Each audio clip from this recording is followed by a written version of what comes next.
6:04, Talk 107.3 FM, WBRP, Mornings with Brian Haldane, off and running. Brian here with you. John LaBeouf producing, starting off your Thursday morning at, where are we at? We're at 57 degrees in downtown Baton Rouge. On our way to a pretty warm one. You heard that forecast from Emma Cade Cowan. We've got a busy show for you this morning, and,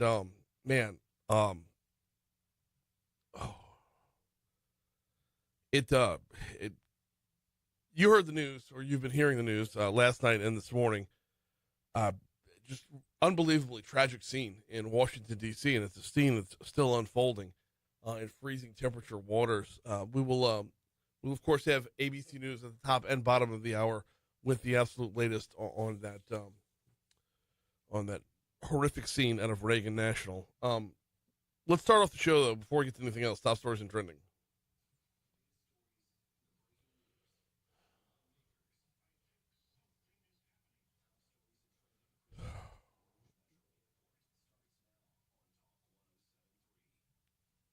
Number 5. At least 5 people have been taken into custody, connected to vehicle burglaries and gun thefts across southeast Louisiana. Law enforcement agents worked yesterday morning to capture 2 people who they say are tied to multiple vehicle burglaries across different parishes, not just here in EBR. BRPD officers disabled a white Honda on the South Acadian Thruway on-ramp around 9:45 a.m. Law enforcement told our news partners at WBRZ 2 people jumped out of the car. Both were taken into custody after an hour-long search in the area. 18-year-old Jakiri Brown was connected to 2 vehicle burglaries on Commerce Circle near Town Center. Brown was booked for 2 vehicle burglaries, possessing a stolen motor vehicle, possessing a stolen firearm, and possession of a machine gun because the stolen firearm was fully automatic. There were other arrests that were made as well. We'll have more details as the morning wears on. Number 4. State lawmakers have awarded the Louisiana Department of Transportation and Development an additional $3 million to continue their efforts to clean up areas alongside the interstates. DOTD said the new funding will add to the millions of dollars that the department already spends to keep the medians cleared. In 2024, DOTD spent $13.6 million for litter pickup along the interstates. Number 3. Per the Advocate, for the second time in 4 months, East Baton Rouge Parish Metro Council has voted down a proposal to roll forward 13 millage rates last night, denying, among those millage rates, it would deny local firefighters and police additional funding. Though leaders from the Baton Rouge Fire Department, 5 different fire protection districts, and the police union president pleaded with the council, the vote failed after debate over an agency that was left on the list. I believe that agency was the Council on Aging. Number 2. Yesterday, it was announced that Louisiana schools posted their highest scores ever in 4th grade reading and math, as well as 8th grade reading and math scores, as scored by the National Assessment of Education Progress. Overall, the state ranked 32nd in the country. 5 years ago, we were 49th. Number 1. Police are working a shooting that took place at an apartment complex by Lee Street and Main Street, according to Zachary Police Department. Officials say the shooting took place around 7:30 p.m., No information was provided regarding injuries nor arrests.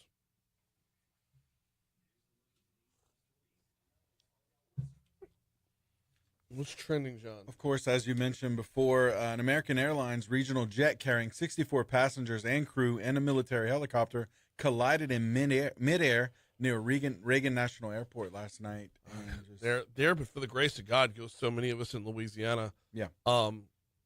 Most of us flew into and out of Reagan. I mean, whether you're coming in from New Orleans, Baton Rouge, or whatever, for Washington Mardi Gras last week, right? That we were all just at that airport. I mean, everybody who went was just at that airport. Wow. So, I don't know that there could be more of a nightmarish scenario here when it comes to the rescue efforts, because the Potomac is just beginning to thaw. The Potomac is like it's still got ice in it, and any efforts to pull anybody out of there are just in the overnight hours and whatnot. It's a horrible, horrible start to the news morning, to be sure, but it just tragedy, absolute tragedy coming out of Washington, D.C. Absolutely, and I saw among those victims was a U.S. figure skating team as well. I saw that. Yeah. Like the whole team. So it was devastating for sure. In other news, Senator Bill Cassidy had his turn questioning HHS Secretary nominee RFK Jr. yesterday. While most of the lines of questioning revolved around Kennedy's vaccine stance, Cassidy kept his questions to issues surrounding Medicaid. So if you're Bill Cassidy and you know the state Republican Party or all Republicans in the state have their eyes on you for this one, do you cater your vote to Republicans in the state, or do you be true to your heart? And I'm asking this question because I want to ask a follow-up question. If you don't like Senator Cassidy and he votes to confirm RFK Jr., is that going to change your opinion on him? Good you question. see where I'm? Yeah. But you see where I'm going with this? It's Yes. like, I'm going to ask this of Moon on Monday because I don't think the RFK vote is still next week. So, but hey, Moon, if Senator Cassidy votes to confirm RFK Jr., is he back in good graces with you? And I can almost guarantee you the answer is going to be no, of course not. To which I would have to respond, then why should he do anything that Republicans want? That's a good point. Why should That's a he great listen question. to Yeah. any input, any feedback You're right. whatsoever? If the mentality is, I don't care, he voted to convict Donald Trump's impeachment twice. If that's everyone's stance, then is he in a hole he can't dig himself out of with Republicans? Right. And of course, when asked, Kennedy responded, when he asked what he was, when he was asked what he planned on doing, proposing, integrating Medicare and Medicaid, Kennedy responded, "I'm not exactly sure because I'm not there yet." Yeah. So, yeah. All right. Hey, in movie news, looks like movie Zuckerberg has issues with the real Mark Zuckerberg. Jesse Eisenberg, who played the creator of Facebook in the movie The Social Network, is taking the Meta CEO to task for playing politics rather than using his platform to help people. Yeah. And I think this goes out to all the, quote, was he for playing Eisenberg, politics tech for the bros. last however many years when he was, shadow banning people, putting people in Facebook jail, waiting the algorithm to where only certain information got out, making sure things didn't get out during COVID? Like, was he playing politics when he was on the other side, A little bit of or a was double- that helping standard. people? Yeah, a little bit of a double standard there. Yeah. But I think his message was to Zuckerberg and all, quote, tech bros. And so, yeah, I mean, I get it. But at the same time, is it only bad when it's the other side? Right. Is that what we're seeing? So, That's exactly what we're seeing. It's 6:12 at Talk 107.3 FM at WBRP. We got a break. When we come back, we'll talk a little LSU men's basketball, talk a little LSU women's basketball, and we'll also talk. We might push the Saints stuff back to the 625 segment because it's kind of deserving of its own segment. So I tell you, LSU men, admirable last night. I mean, they hung in it. The women are at it tonight. We'll cover both of those next. Did you get the highlights from Palermo? Ooh, excuse me. You have them now. John? Nope. You have them now.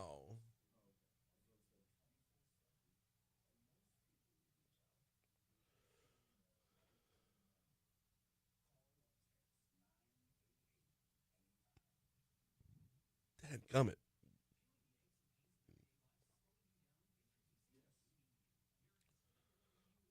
Y'all, I gotta find a spot to do this. And Christy, if you're watching, good morning, boo. You have no idea what happened last night at our house. Yeah.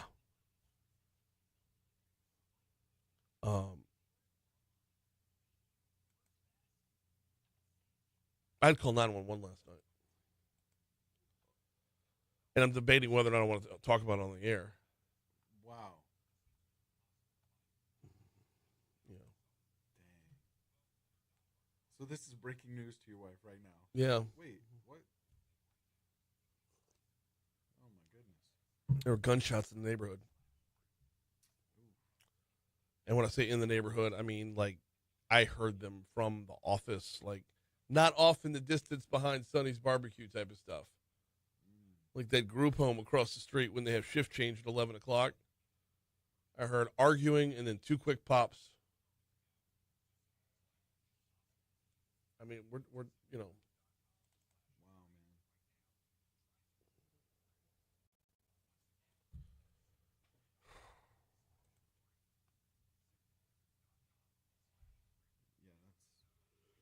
man. Yeah, All right. so you don't. So nothing. Oh Nothing that you know of, right? Is like happened. Like no. okay, weren't updated or anything. I'm gonna want 2.3 and let's see, 24 points for him.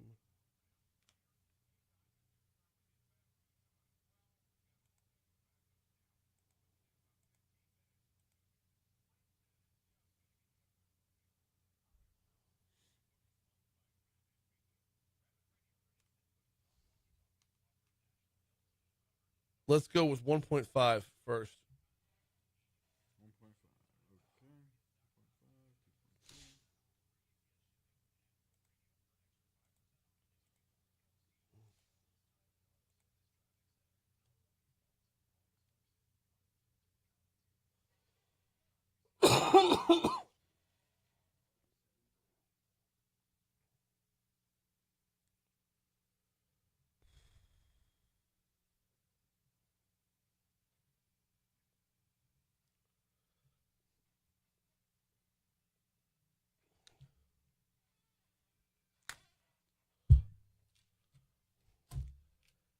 Six 17, Talk 107.3 FM, WBRP, Mornings with Brian Haldane, rolling right along. Admirable performance by the Tigers last night. Using words like admirable, great effort. Been using words like that so far throughout the SEC season. As the Tigers move to 1-6 in conference play, 12-8 overall. They fall 87-74 to the Auburn Tigers last night. All season long, it's kind of been the same story. LSU feels like they're just one guy short. And I don't know if last night one guy would have made the difference to make up 13 points there, that 13-point differential. But what you're seeing with this LSU team is they are continuing to improve. They're continuing to get better. But there's no moral victories, right? Losing by 13 to the number one team in the country is not better than losing by 8 to an unranked team. It's just they're still both losses. It's just when you watch them play and you see how close it can be, and you know that if you could just get another, half worth of basketball, 19 to 20 minutes out of somebody who could make that difference down the stretch to where you're not fighting to make up ground, and then that takes all of your effort so you can't overcome your opponent at that point. LSU was led by Cam Carter last night. He had 24, including this three-pointer in the first half that cut the lead down to 10. Broom will try a three. It's off the back iron with the brick. Rebound, Cam Carter with 38 seconds before the end of the half. I don't think Bruce Pearl liked Broom shooting that when they had a fresh 20 on the shot clock. But, Coach, he shoots 29% from three. Here's Cam Carter. Yes. Big three over the top of Denver Jones. Right side of the floor. Big spot. And a big shot by Cam Carter, who now has 8 points. Make it 39-29 at that time. 29 was what LSU would go into halftime with. Auburn would put 3 more points up to make it 41-29 at the half. So you saw roughly the same score in the second half as you did in the first. LSU loses the first half 41-29, loses the second half 46-45. 2 other Tigers scored double figures. You had Jai Bailey with 13, and you had Jordan Sears, who had 11, including this one to make things about as close as they were going to be in the second half. Dribbles through the lane. Now a fadeaway jumper Nice. from 10. No good. Great defense by Robert Miller. He'll get the rebound as well. Sears crosses the timeline against Baker Mazzara. Works right of the arc. Launches a three. Yes! Holy mackerel. I thought LSU needs to make 7 or 8 threes this half. Certainly, they've got 3 so far, and I think they're on their way to it. And that would make it 55-50. 7 or 8 threes in the half they would have needed for sure. Tigers, like I said, ultimately fall 87-84 to number 1 Auburn. But it just Trey'Dez Green got 9 minutes last night. He only put up 2 points. He had 3 rebounds. He's a presence out there, and he's helping along the way. I'm hoping when they can take on another non-ranked opponent, when the Tigers get to play somebody who isn't, one of the top 10 in the country like they have the last 2 games, that you might start to see a little bit of a difference. For example, coming up on February 1st, LSU will be home versus Texas, 5 p.m. start time on that one, 4:30 pregame on our sister station, Eagle 98.1. Coming up this evening, LSU women will host Oklahoma. It's number 7 versus number 13, y'all. This is going to be a big night in the Maravich Assembly Center, and should be a fun night in the Maravich Assembly Center. And there's going to be a fan fest before the game. I tell you what, here's your money. Here's the Fox Business Report.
Head back to the Shaw Bills Tire Traffic Center. You're going to see some added volume on I-10 eastbound coming in from West Baton Rouge Parish on the downslope of the Horace Wilkinson Bridge all the way through the turn. It doesn't lighten back up again until you get a little bit closer to, well, not all the way to Dalrymple. It'll lighten up again before that, but you're going to see added volume that it's heavier than it normally is at this time on 10 eastbound. Meanwhile, 12 westbound coming in from Livingston Parish, about normal for your delays out that way. Slowdowns around Dedham Springs, then again as you approach the 10-12 merge. 10 westbound coming in from Ascension Parish, looking good as per usual. And I-110 also wide open. On your surface streets, we have a brand new accident It has, however, been pushed off the roadway. It's College at Holloway. You got a crash that's in the roadway up in Zachary, Highway 19 at McHugh. And then these spilled over from last hour, but they're still on the board. There's a hit and run, Florida at North Beck, and there's another crash that's been moved off the road, Plank at Shelley. That's your look at traffic from the Shawbills Tire Traffic Center.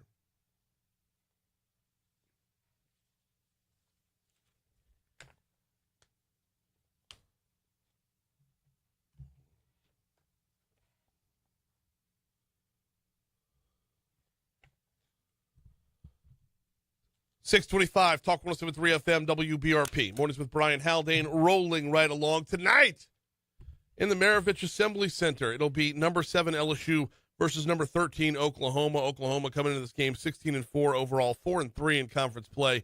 Sounds a little weird, doesn't it? LSU 6-1 in conference play, and their only loss is to South Carolina, who is arguably one of the top 4 teams in the nation. So only 6 spots in the polls between the two. And Oklahoma comes in with 3 conference losses. That being said, it should be quite the barn burner tonight. It's the whiteout game.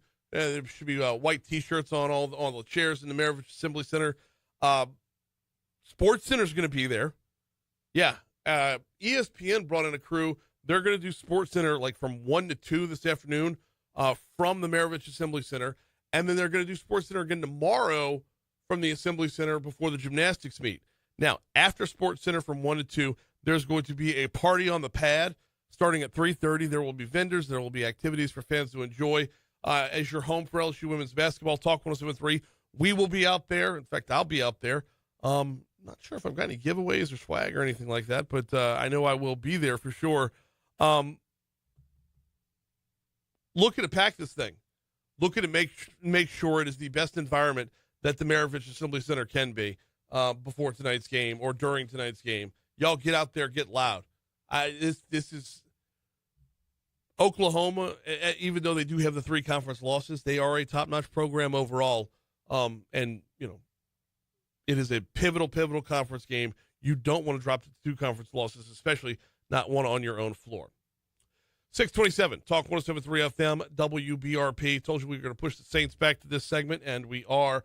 But before that, got to remind you about the folks over at Vex European celebrating their 10th anniversary. Vinny and his team at Vex European celebrating their 10 years of specialization, celebrating their 10 years of service, celebrating their 10 years of Vexpertise. They got you covered at VexEuropean.com. All right? Go there. Go to the website, Vex with a V, VexEuropean.com. Hit the little drop-down tab. See if you see your vehicle on there. If you do, you'll be paired with a master-level technician, expert level, to make sure that your car's taken care of. The same way your doctor has your chart, Vex follows you and your vehicle. Once you're in with them, you're in with them. They're amazing. I use them for my car. I highly recommend it. You use them as well. You'll find them in real life off of Benefit Drive. That's in the back half of Industrialplex. It's Vex European. Start at the website, VexEuropean.com. All right. Over to the Saints. It's starting to look like nobody wants this gig. And I don't blame them. And the Saints' situation right now is a mess. And that take is nothing new and nothing original. Former Cowboys and Packers coach Mike McCarthy, dude's got a Super Bowl ring, has removed his name from consideration to be the next Saints head coach. WWL Radio's Mike Detillier, NFL analyst Mike Detillier, says McCarthy knows he's no longer the top candidate. The Saints are more interested in the Eagles' offensive coordinator, Kellen Moore. I think he could read the tea leaves here. When the Saints sent a private plane with their officials to Philadelphia the Monday after the NFC Championship game, Mike McCarthy knew he was not in the lead position. So at that point, his agent decides, hey, let's be proactive with this and pull out. I guess. But if you're Mike McCarthy, basically, the Saints' job's the last one. I mean, I'm pretty sure everybody else who was looking for a head coach has hired a head coach. If I'm wrong, let me know on the Facebook chat. But, so what you're saying is Mike McCarthy would say, I'm going to pull my name out because I'm not, rather than try to jockey for myself, I'm just going to say I don't need a gig. I would rather just not work There's only 32 NFL jobs. They're all coveted, no matter how much of a mess the program is. Like, Mike McCarthy would rather say, you know what? I'm good unemployed. I mean, he can afford it for sure. But that's not how you stay in the loop. So as Detillier was saying, Kellen Moore from Philadelphia, he believes that Moore will be announced as the next head coach almost right after the Super Bowl. Nothing will be announced next week officially because the Super Bowl people and the commissioner have frowned upon you stealing any of their spotlight. So I expect a formal announcement to be made after Super Bowl Sunday with Kellen Moore. Kellen Moore, offensive coordinator. You're going to have an offensive-minded head coach. I think the Saints could use that to go in that opposite direction after having a defensive-minded head coach in Dennis Allen. So I would like to hire for sure. I just don't know about McCarthy saying I would rather no gig at all. Here's news.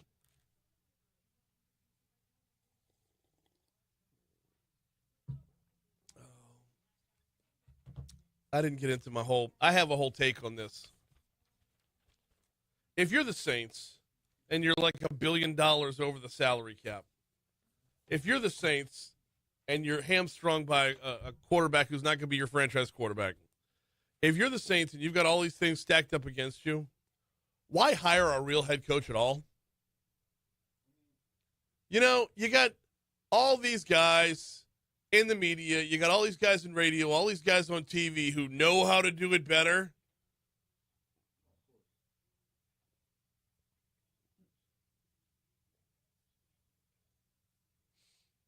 Go to somebody who is railing on the Saints every day on the radio in New Orleans. Go, you know what, smart guy? Gig's yours. You got 1 year. Gig's yours.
We got a pre-recorded interview coming up next, y'all.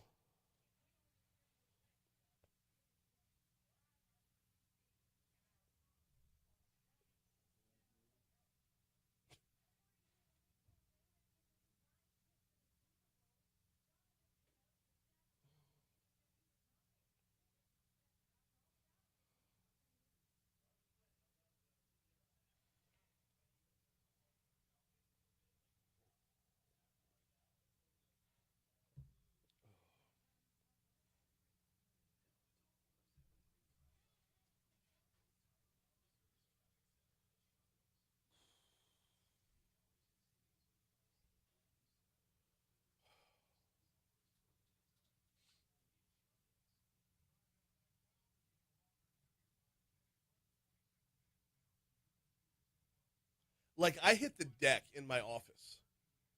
Like, it's ringing back in my head, like, how loud it was and how close it was. Like, but so my office butts up to the street. So I live on a corner, right? Okay. And the office is it's kind of like an office / catch-all room. Mm-hmm. Like the kitchen pantry's actually in there.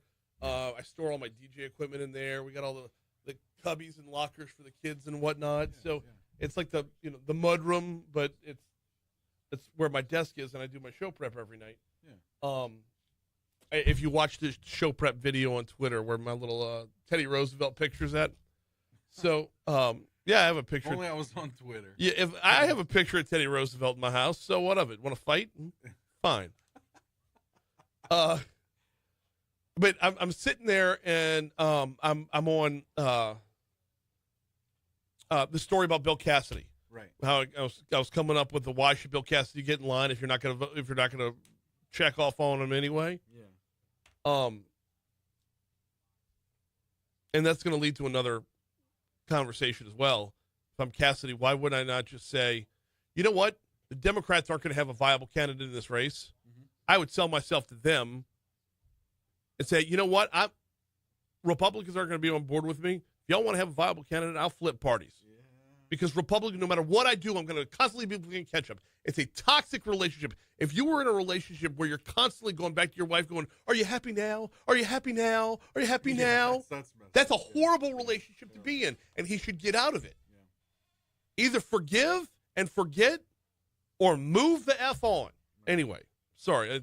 But this is what I was working on. This is what I was working on, and it was like, pop, pop. But it was like, before that, it was like, pop, pop. And I'm like, I hit the deck, dude. I was like, I legitimately thought more were coming. Because normally, like, if you hear shots, there's an exchange, you know? Right. One would think, yeah. Oh, man. Yeah, I hit the deck. I called 911. I was like, then 911 could not have been more aloof or indifferent. So it seemed. It seemed like they were, like, very disinterested. But police response was phenomenal. They were there, huh? I mean, yeah. Like, under 3 minutes. Oh, that's really good then. Maybe 4. Under 10. If under 10, under 5. That's it was under 5. It was definitely under 5. All right. Fan Fest before LSU women's basketball tonight. Will the weather hold up? Here's Emma Kate Cowan.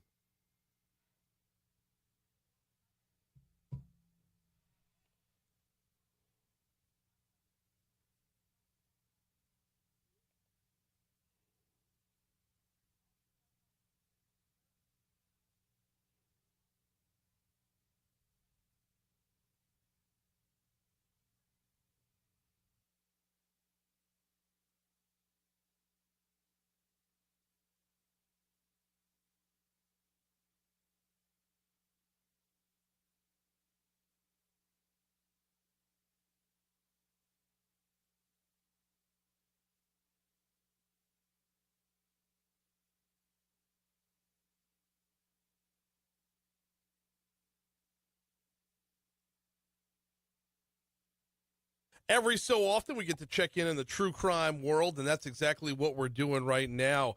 The CW is bringing you Crime Nation. Laura Ingle is the host of that. Laura, good morning. Welcome to Talk 107.3. How are you?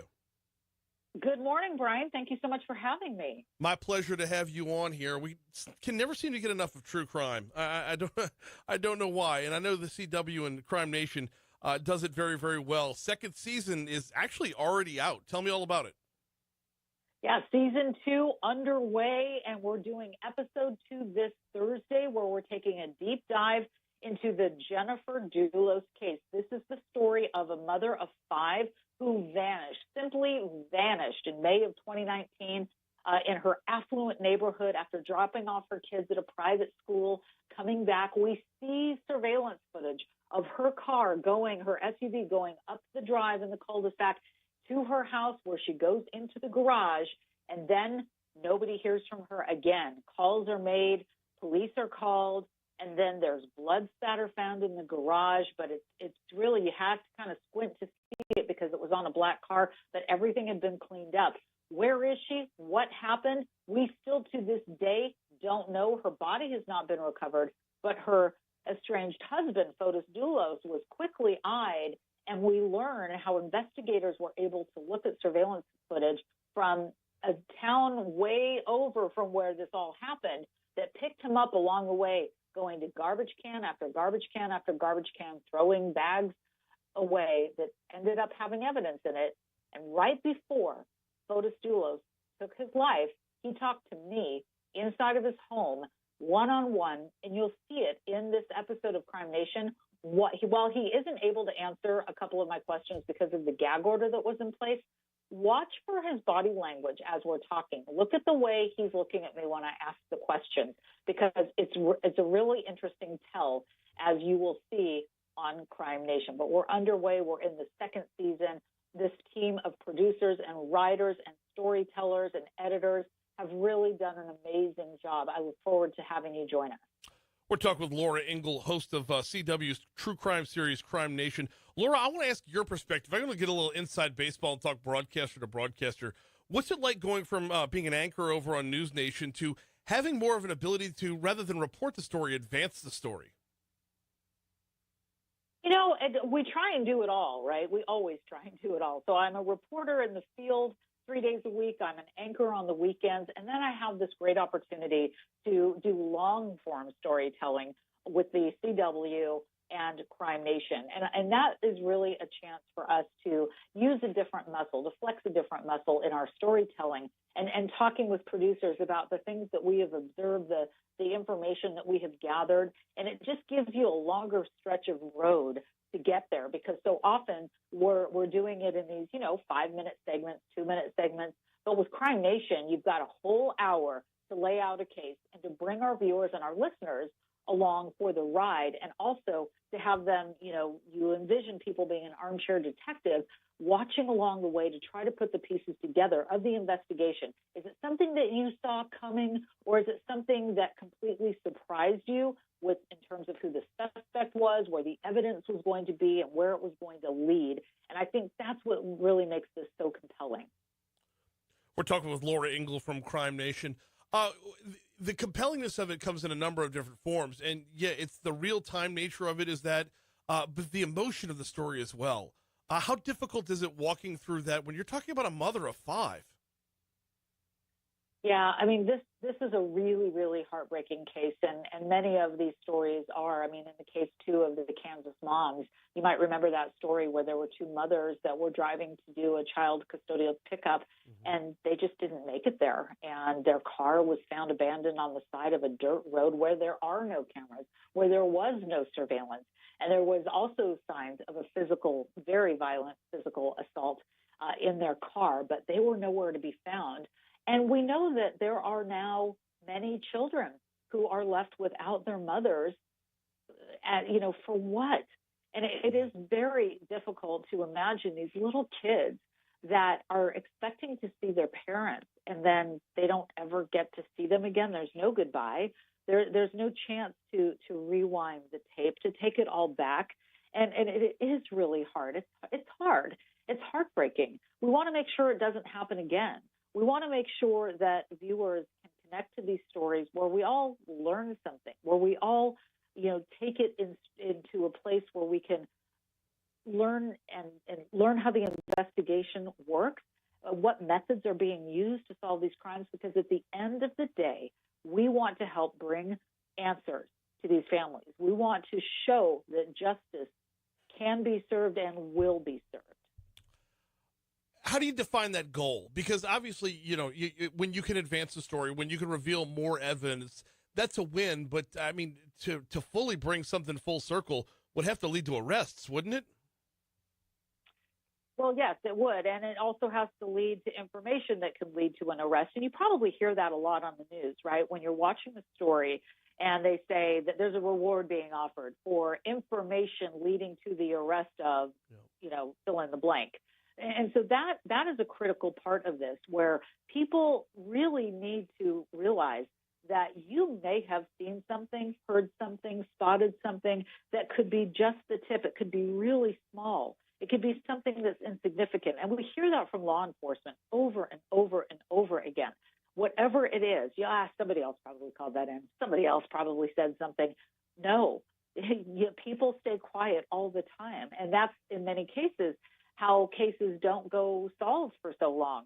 But as we work toward finding solutions together, crowdsourcing, if you will, with investigations, I think that's where people can really chime in. And we saw that in the Gabby Petito case, where Gabby Petito, this young lady who was taking a van across the country with her boyfriend vanished.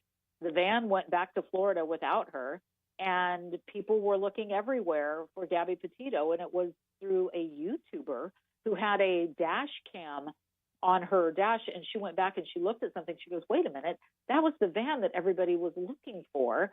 And they were able to pinpoint the location of where that was in this really remote campsite. I've been there.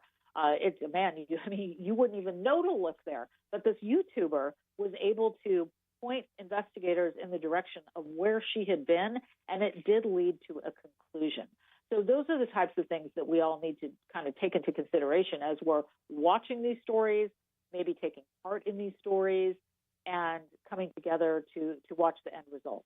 Well, you are on a station right now that is a proud Crimestoppers supporter. So, yes, the if you see something, say something, and don't leave it up to somebody else is echoed here very, very deeply. Last one before we get you out of here. We got Laura Ingle, host of CW's Crime Nation. After this episode, what else can we expect from Season 2? Well, Season 2, I mentioned the Kansas mom story. We're also going to talk about Lorenzen Wright. He was a professional NBA player. He did 13 seasons in the NBA. He played for the LA Clippers, Memphis Grizzlies, Sacramento Kings. I'm from Sacramento. So he was a big star in my hometown. And then he vanished in 2010, and he was found shot to death 10 days later. Will there be somebody who he knew that was involved? We're going to take a deep dive into that case. And then again, the Kansas mom story is really compelling, and that's coming up on February 13th. And we've got more to go.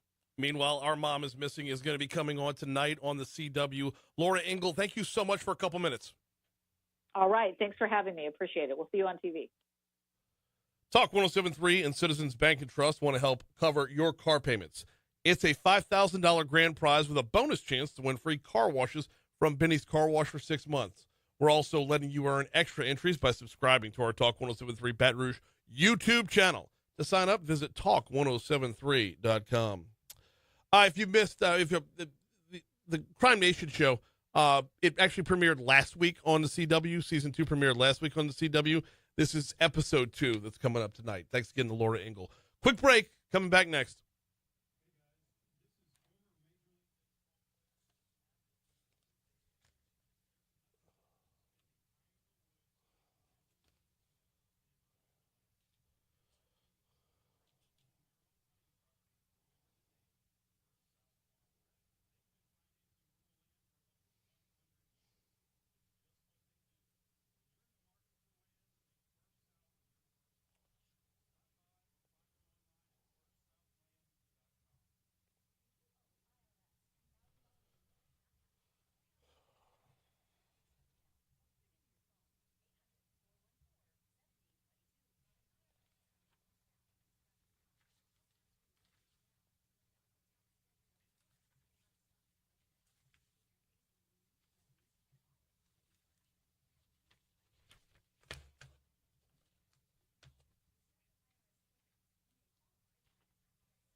All right, 10, 11, and 12 here. Cool.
this is going to be.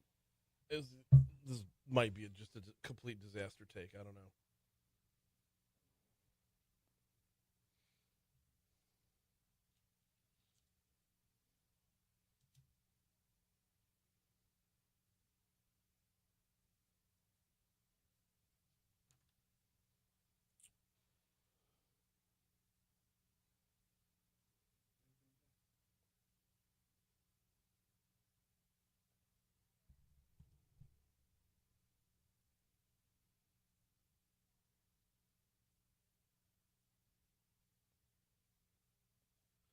I'm sorry. Somebody asked, and I'm not seeing in here anymore. Somebody asked how close we were to St. Thomas More.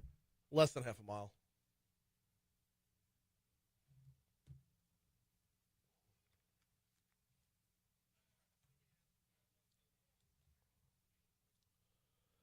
.652 Talk 107.3 FM WBRP. Mornings with Brian Haldane rolling right along.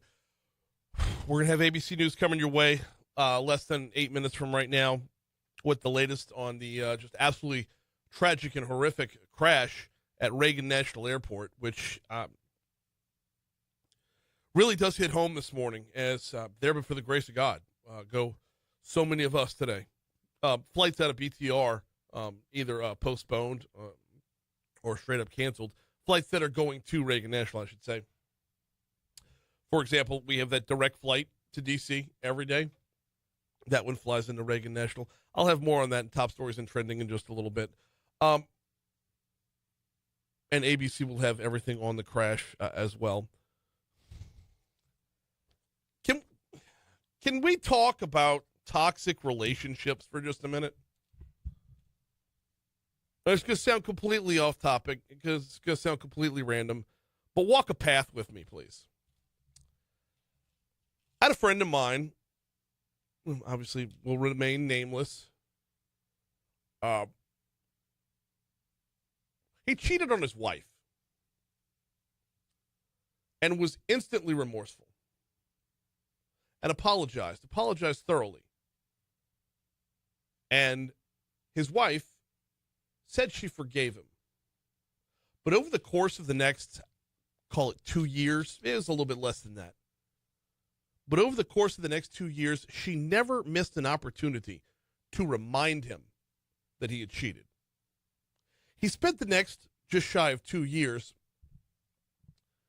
constantly needing to make up and couldn't get there. It got to the point where he left her. Weird scenario, right? He's the one that cheated. He's also the one that ended up leaving her because the relationship became so toxic that this thing that she could neither actually forgive and forget, nor could she cut ties. And he ended up leaving. I tell you that story to tell you this story. Senator Bill Cassidy is under intense pressure from Louisiana conservatives to confirm Robert F. Kennedy Jr. as Trump's health secretary. Everywhere on social media right now, it's Cassidy, you better do the right thing, man. When I don't know 100% that what's in Cassidy's heart has Kennedy being the right man for the job. Anti-vaccine, Cassidy's a lifelong doctor and public servant. As a doctor, I would think he would know more about medicine than Robert F. Kennedy would. But he's going to be under intense pressure to cast the right vote, regardless of what his heart tells him, regardless of what his mind tells him.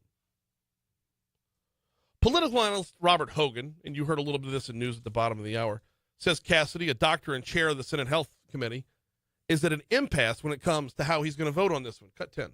The RFK nomination presents a huge dilemma for him because he tries to sell himself as a physician, someone who takes a reasonable approach to matters of health. I don't like his verbiage there. He doesn't sell himself as a physician. He is a physician. It worked at ROK Long for years.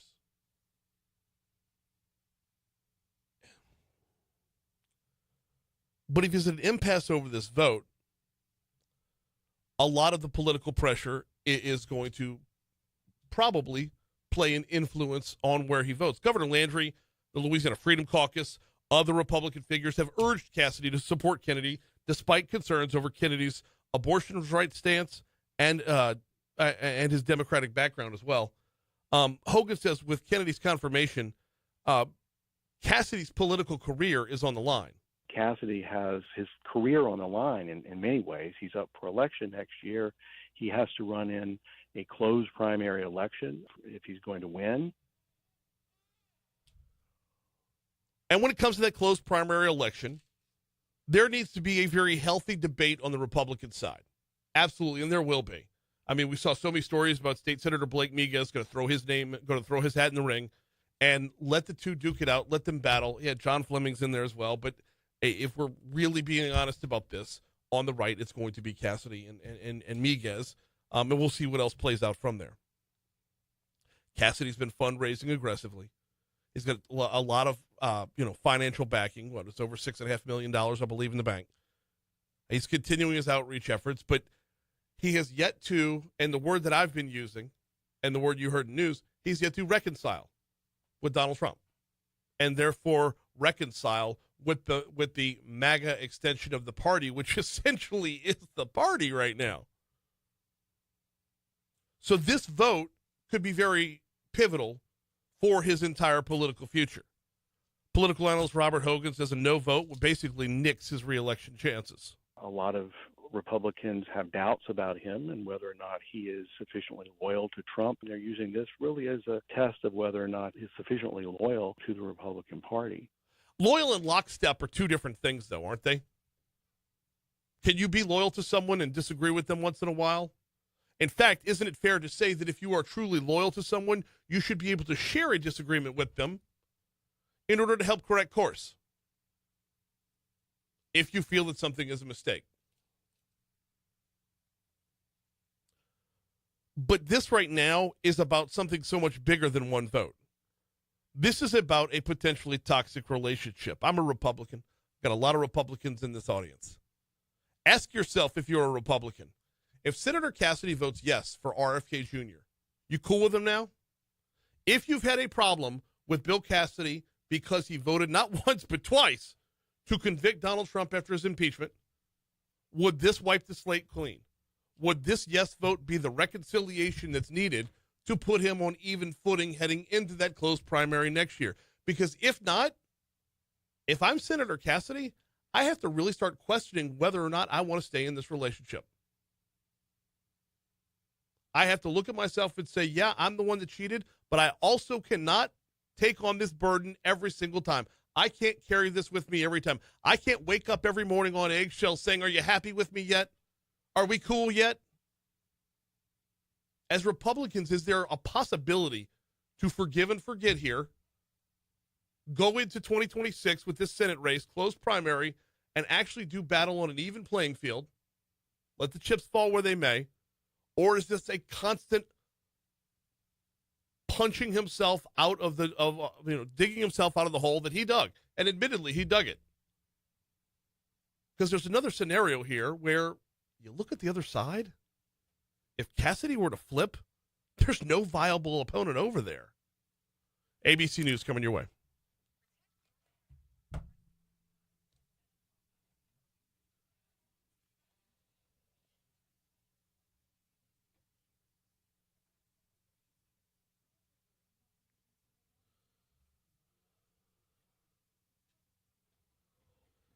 I don't think the choice is going to be between Higgins and Cassidy.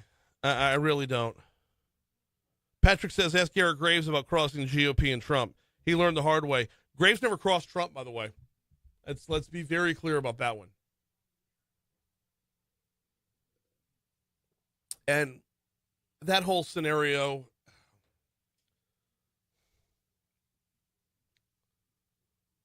I don't want to share something that's off the record, but like that whole scenario, there's a lot of people that realize they effed up. Oh, okay, here come the messages. Shit.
either let it go or cut bait.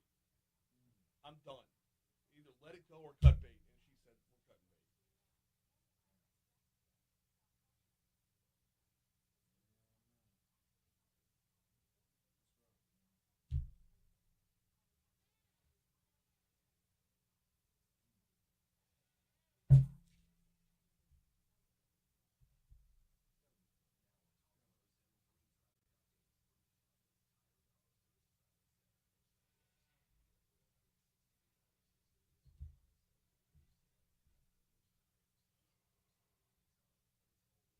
Yeah, it's tough because she had created a scenario where cheating was very easy.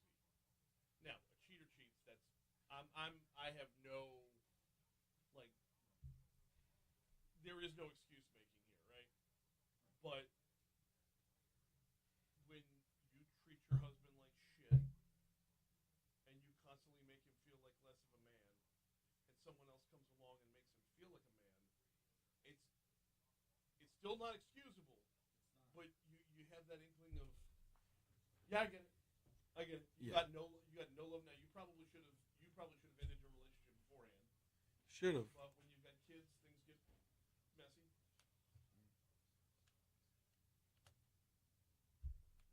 man. That's.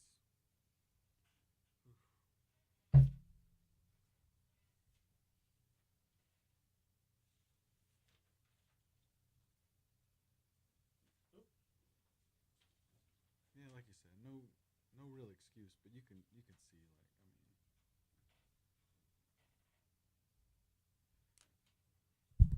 Yeah, like,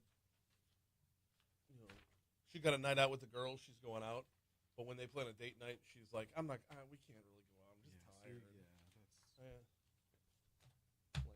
And he would go out, like he would schedule things, and she would schedule things with other people on the same night intentionally.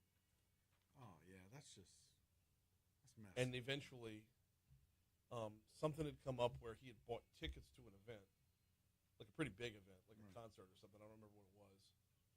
But he had a coworker who was like, "I'll go with you." And that's how it starts. Yep.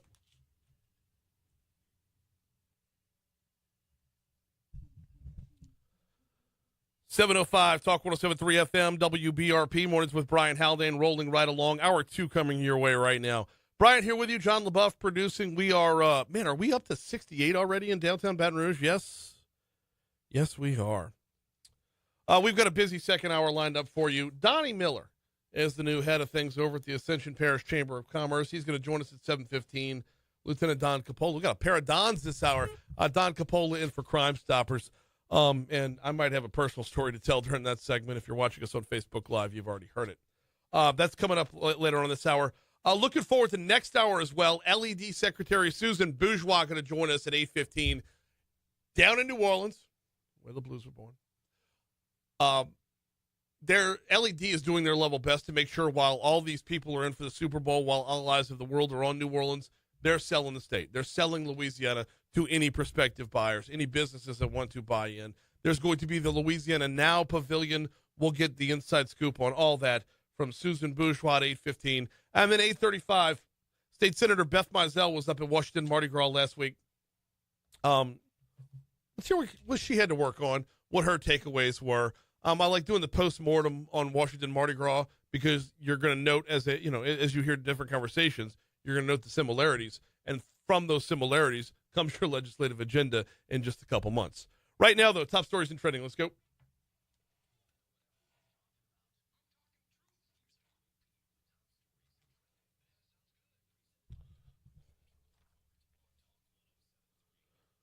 Number 5. Well, appropriately enough, because this is sponsored by the Baton Rouge Metro Airport, we start off with an airport story. And John's going to have more on this in our trending segment in just a second. But from a local perspective, flights to Washington, D.C. are canceled or delayed following a collision that happened overnight involving a passenger plane and a Black Hawk helicopter. The direct BTR to D.C. flight, the one that I tell you about every day, that one was canceled. I was scheduled to take off 4 minutes from now, but that one has been canceled. 3 more flights out of New Orleans were also canceled. We'll have the rest of the story in just a little bit with John when we get to our trending stories. Number 4. State lawmakers have awarded the Louisiana Department of Transportation and Development an additional $3 million to continue their effort to clean up areas alongside the interstates. DOTD said this new funding is going to add the millions of dollars that the department already spends to keep the medians cleared. Last year, DOTD spent $13.6 million for litter pickup along interstates throughout the state. Number 3. Interstates throughout the state. Yes, that was right. I got it right. Per the Advocate, for the second time in 4 months, the East Baton Rouge Parish Metro Council voted down a proposal to roll forward 13 millage rates last night. Firefighters were affected by this. Police officers were affected by this. But it was because all of the millage rates were tied into another agency that was left on the list. As I understand it, that agency was the Council on Aging, and having everything as a lump sum as opposed to voting for things individually was kind of the sticking point. Number 2. Yesterday, it was announced that Louisiana schools posted their highest scores ever in 4th grade reading and math, as well as 8th grade reading and math, as scored by the National Assessment of Education Progress. This is kind of the gold standard report card for schools. Overall, the state ranked 32nd in the country. 5 years ago, they were 49th. We're coming up next Tuesday. Dr. Cade Brumley will join us at 7:35. We'll unpack what all that means. Number 1. Police are working a shooting that took place in an apartment complex by Lee Street and Main Street, according to the Zachary Police Department. Officials say the shooting took place around 7:30 p.m. No information was provided regarding injuries nor arrests.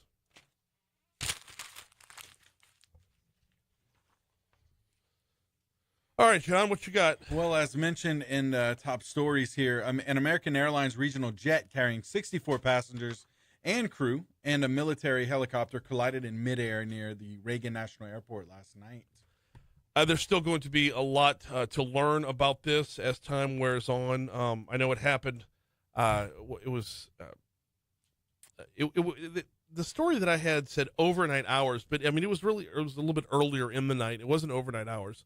I was in the 8 o'clock hour, I think, when I started getting, when I noticed my news alerts going off. Admittedly, there's a time where I put my phone away during the evening, but when I noticed the news alerts going off, it was in the 8 o'clock hour. You're talking about an icy cold Potomac River. You're talking about a Potomac River that literally still has ice in it. And after last week, we've reheated, we've thawed out. D.C. has thawed out a little bit, but the water not so much. So it's nighttime. This just happened. You heard the witness on ABC News saw the fireball in the sky, and then it was gone. Yeah, that was the footage I saw originally last night. That's just terrible. Yeah, this is going to be pretty tough to take in this information throughout the day. It's just an absolute tragic scenario. Indeed it is. Indeed, unfortunately it is. Senator Bill Cassidy had his turn questioning HHS Secretary nominee RFK Jr. yesterday. While most of the lines of questioning revolved around Kennedy's vaccine stance, Cassidy kept his questions to issues surrounding Medicaid. All right, I did a whole take on this in the last segment about toxic relationships and the like. I will say this: if you're Senator Cassidy, good on you for staying on task. You have the benefit of being both a doctor and a senator.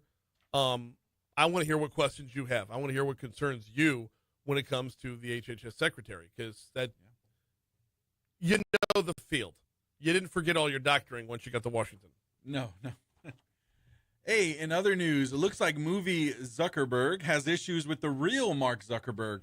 Jesse Eisenberg, who played the creator of Facebook in the movie The Social Network, is taking the Meta CEO to task for playing politics rather than using his platform to help people. Was he not playing politics in 2020 when you had to struggle to find information on anything positive to say about Donald Trump? Was he playing politics in 2020 when he was suppressing news stories that were counter what the official word was coming out of D.C. when it came to COVID? Was he not playing politics then when he had his finger on the scales of all the information that went through his network that contains over 500 million users? Yeah. Which is a lot more than that now? I know. Right? I mean, but is it okay because it's the other side? Yes. Yeah. 100%. That's what it all boils down to. It has nothing to do with right and wrong and everything to do with whether or not your preconceived biases are in alignment. Yes. Unfortunately. Oh, man. Jesse Eisenberg. Great actor. Very good actor. You ever seen Catch Me If You Can? I haven't, but I have watched his the latest movie, A Real Pain. Okay. With the Macaulay Culkin's brother. Kieran. Good stuff. Kieran, yeah. How did Kieran Culkin become like the superstar? Because he was on Succession. He's so good. I know. He's so good. I know.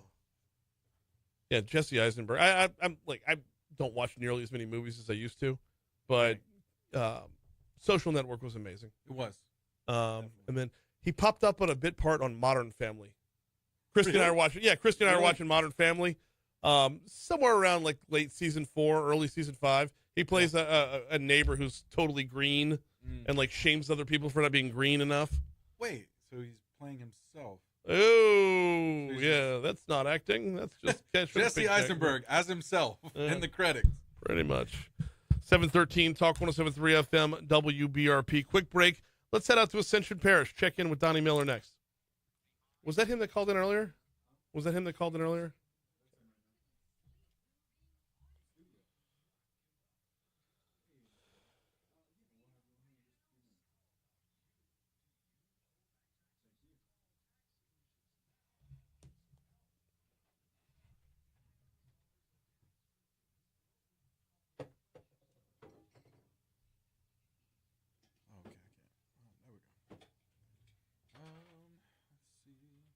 He's on the line now.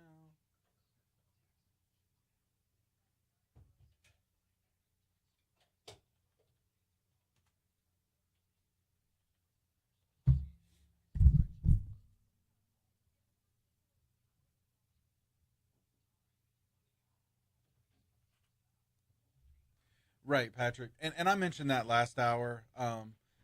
Basically, quote, he was speaking to all tech bros, but yeah. I'm definitely going to check it out. I didn't watch the whole interview. I saw a few clips. He was mentioning, Patrick in the chat was mentioning that Eisenberg was talking about all the tech bosses, not just Facebook. But when you played one of them, it kind of leans heavy on that one. It does, yeah. Which during that, he wasn't allowed to actually meet Mark Zuckerberg in person. And so he wanted to meet him to figure out, okay, how, the mannerisms, all these things that an actor would do, and which actually played into how the movie played out. Yeah. Because he just couldn't. Because Zuckerberg couldn't take the criticism and it made him look worse. Yeah. It was Sorkin wrote that movie, which is why I know it inside and out. Because I'm the biggest Sorkin fan out there. Yeah.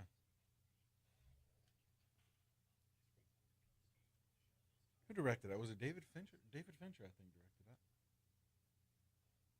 that. I could be wrong on that, but I think he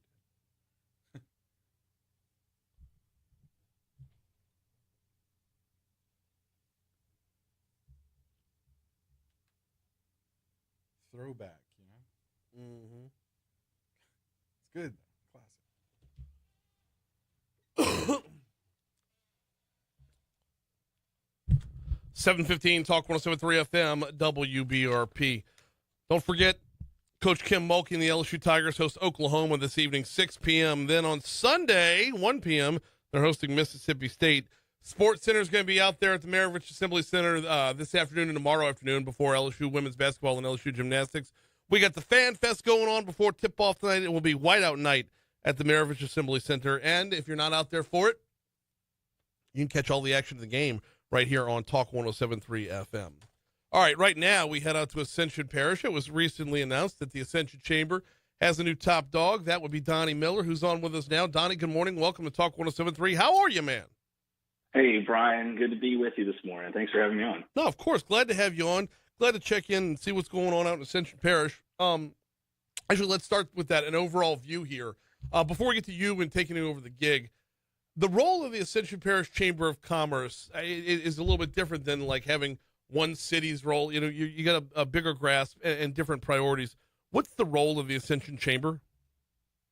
Oh my goodness. Well, I mean, at the end of the day, we want to be, the center and the location for dot connecting and networking. I mean, we are connections across the parish line, and that's not just city to city, government to government, business to business, but I mean, also incorporating our educational institutions at the K through 12, and then also and beyond. So yeah, we're kind of at the center, making sure everybody's staying engaged. When it comes to that, Ascension Parish is not unique, but definitely a little bit different in that you got a parish that's on two different sides of the river. How does that play into what y'all do? It's funny. People like to draw lines, but at the end of the day, we're one big entity growing together. Mm-hmm. We're starting to see some development due to all the work that Kate MacArthur's doing at AEDC, recruiting companies into the market. And, I think it's starting to blur the lines. Ascension Parish, one of the fastest growing, consistently one of the fastest growing parishes in the state, obviously due to some major industry wins coming in. Mm-hmm. But I think that just spurs development, both on the Donaldson side, of the river and then kind of main locations through Gonzales and beyond.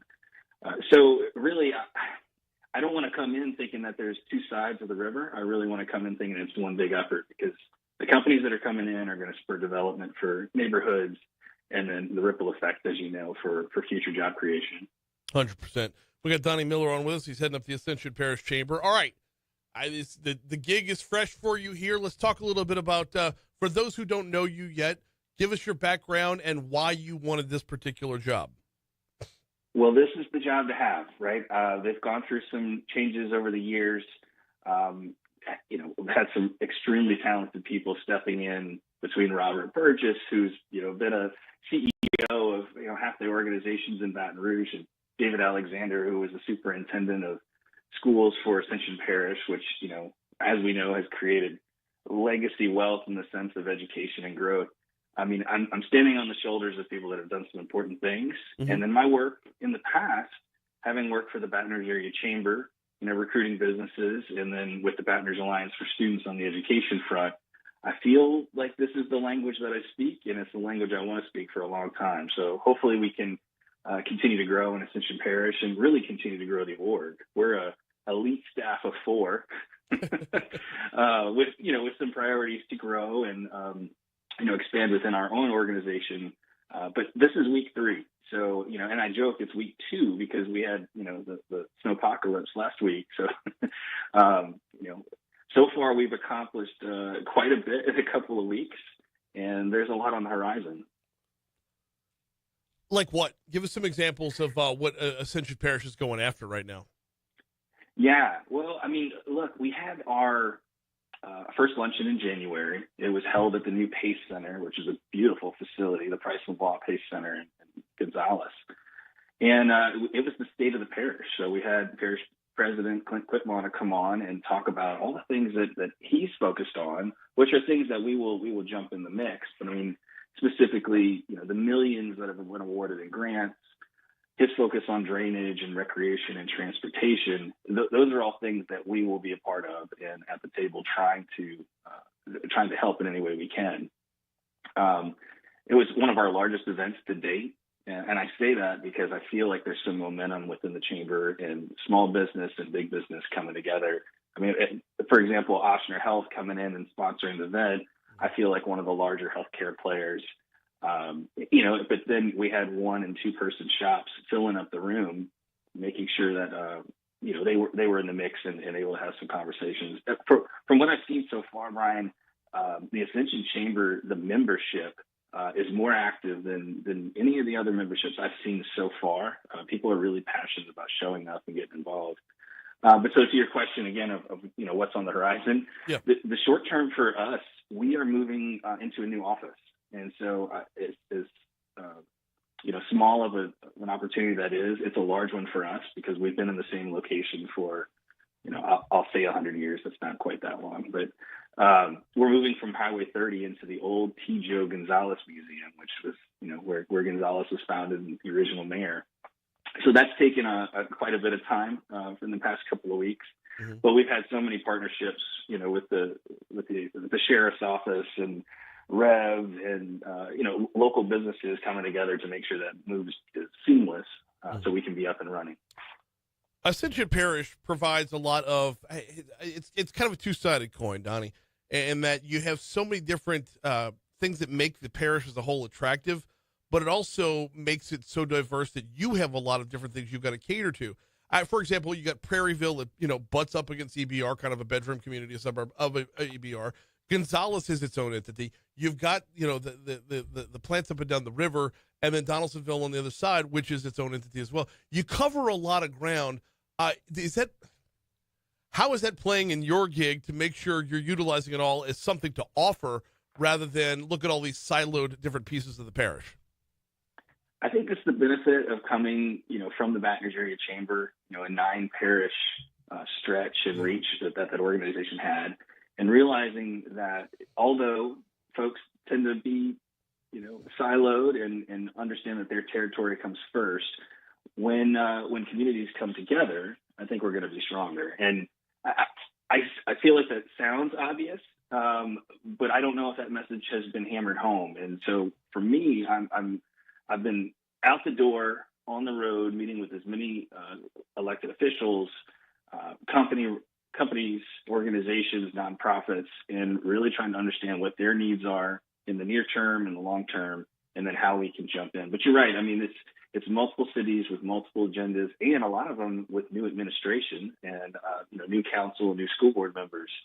So, hopefully my goal and hopefully my gift to this position is bringing all those people together for one goal, one mission, and working together. So from there, and in the Ascension Chamber, do y'all do as much on the economic development front as the Baton Rouge Area Chamber, or are you more here for the needs of your existing members? Existing members, yeah. So the way this chamber is set up, it is a true up and down chamber of commerce.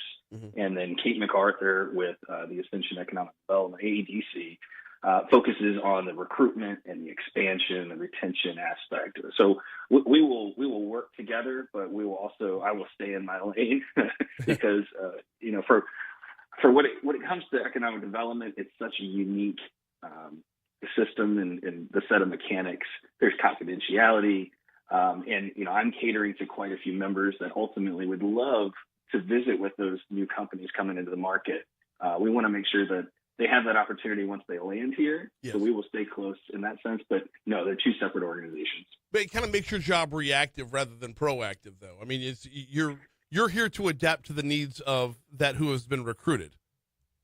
Absolutely. Yeah. So it's a flip of the coin, right? I've been on the front end for so long, helping, Baton Rouge companies like Coca-Cola or Amazon come into the market, Exxon, or even Topgolf, where now, I will be connecting the companies once they're recruited into the market, tap into all the resources that are available. And again, that's helping them navigate the elected scene, understanding the educational component, how we can tap them in for programs, and then, monitoring them and helping them connect with smaller businesses and walking those smaller businesses through the process of what it's like to connect with some of these larger institutions. And see, that's where your plate gets full very quickly. We're talking with Donnie Miller, the head of the Ascension Parish Chamber of Commerce. That's where your plate gets full pretty quickly, Donnie, because whether you're talking, industrial or all the way down to a mom and pop retail, you've got everything in between right there to try and help navigate and coordinate. That's the fun part, right? Yeah. It's a lot. I report to a board of 17, so I've got 17 bosses that I want to make sure are being heard and we're mapping out. Again, like I said, a staff of 3 others, and we're growing. But yes, there's 600 members in our organization that all have a voice and all have needs, and it's going to keep me busy. But again, that's why I signed up for this, because that's the fun part of the job. Well, yeah, I mean, it is, and the growth is there as well. There's a lot going on in Ascension Parish. So we got about 2 minutes left before we got to let you go for this morning.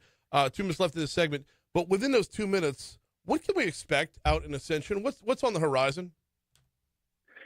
Yeah, I think the focus on, Gonzales getting up to speed with new administration and similar to what Baton Rouge is going through with their change of administration, is going to be a prime focus, and that partnership with the city with the parish, mm-hmm. So both mayors, and then bringing together all the chambers. That's going to be a huge aspect. For me, we're going to be communicating with our membership, understanding what their goals are, where we align, and how we can streamline. And it's amazing how many folks we've been in front of so far, and the connections we've made. Back to your question, I think transportation is going to be a big issue, and infrastructure.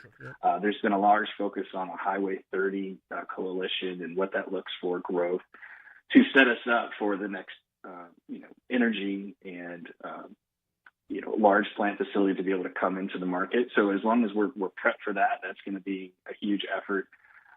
We seem to be streamlined with new governor on, ITEP and different exemptions that are in place. So that's going to be less of a time suck, which would be nice. I say that very loosely.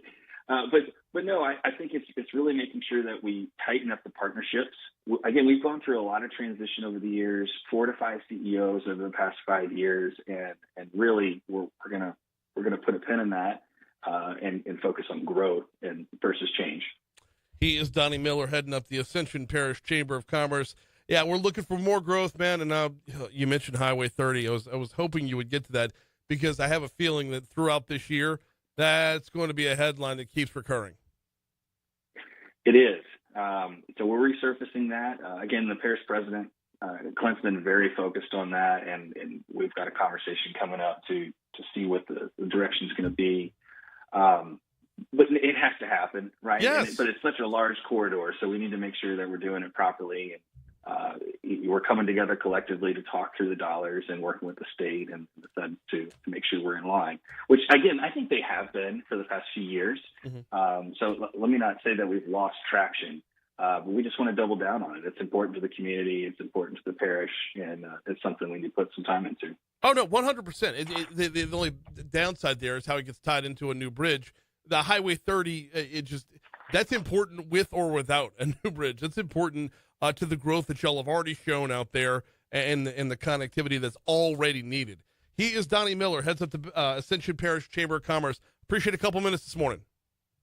Hey, thanks for letting me be part of the Dons. You made me think of Office Space this morning. You had a meeting with the Bobs. You had a meeting with the Dons. So that's thanks right. for having me, Brian. Absolutely. I look forward to more conversations as we move forward. Absolutely. Donnie Miller, thank you so much. And yes, we go from one Don to the next. Don Capola is in the building. We'll have Crimestoppers coming up in just a little bit. Okay. Guys, don't forget that we've got, download the free Talk 1073 mobile app. Find out what you missed each day at talk1073.com and watch us live on Facebook and on the Talk 1073 Baton Rouge YouTube channel. It's all courtesy of Lake Urgent Care. Lake Urgent Care, with a new location out in Ascension Parish, nonetheless. A walk-in care for minor illnesses and injuries. Quick break for news, traffic, weather. Crimestoppers is next.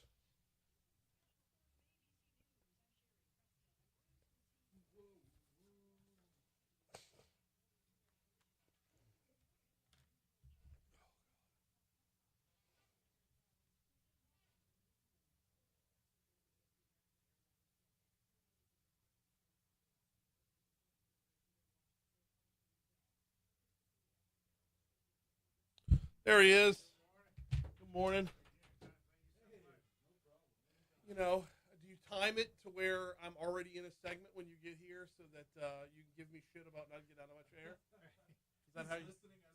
Yeah. As soon as the segment's in, I'm going to text Ryan. I'm just glad it wasn't snowing like last week because I'd have been a popsicle.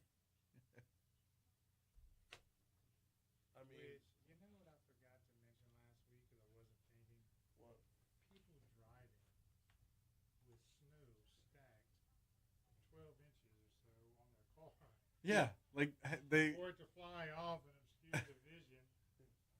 I didn't, but next time, I'm gonna say that. Well, based off of a track record, the next time should be 130 years from now. Well, I'll be long gone. So you just hang on that nugget. So just hang on to it. Dang. Y'all doing well? No, Don, I'm not. I'm not doing well. I'm tired. I'm tired because I was up all night last night. And for the rest of the story, you're going to wait till we're in the segment. For the rest of the story, you're going to wait till we're in the segment.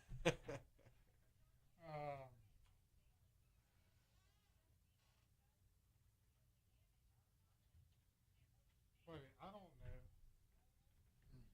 You got more attention than Jay Johnson at the Rotary.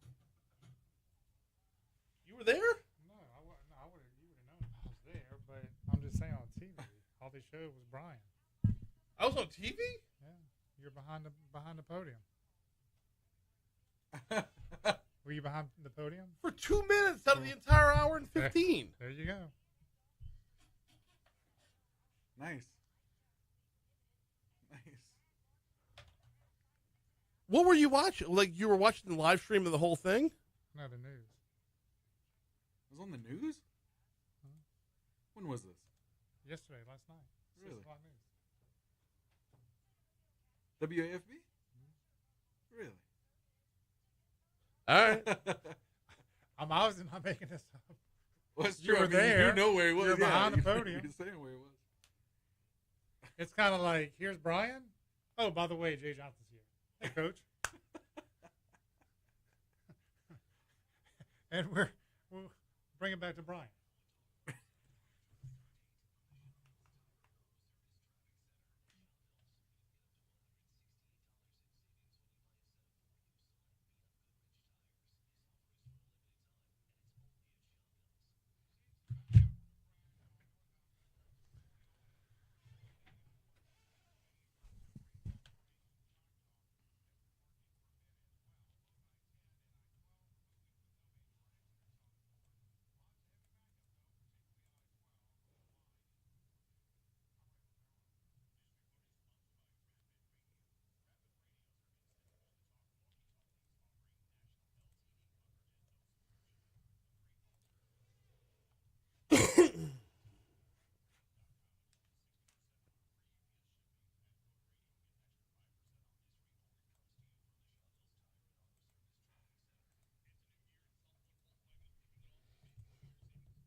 I have a new laptop, so I have to log in everything now.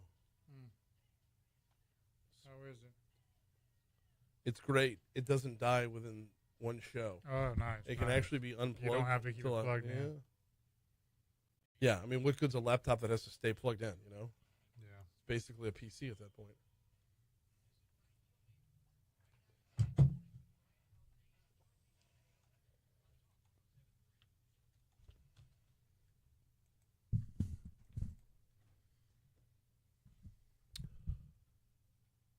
We've got rain in the forecast, but when's it going to hit? Here comes WBRZ meteorologist Emma Kate Cowan.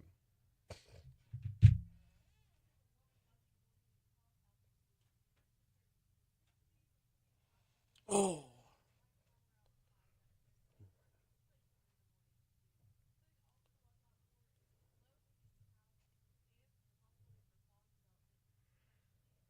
Oh, there we go. Now I'm back on me and not on talk. Boop. Crimestoppers.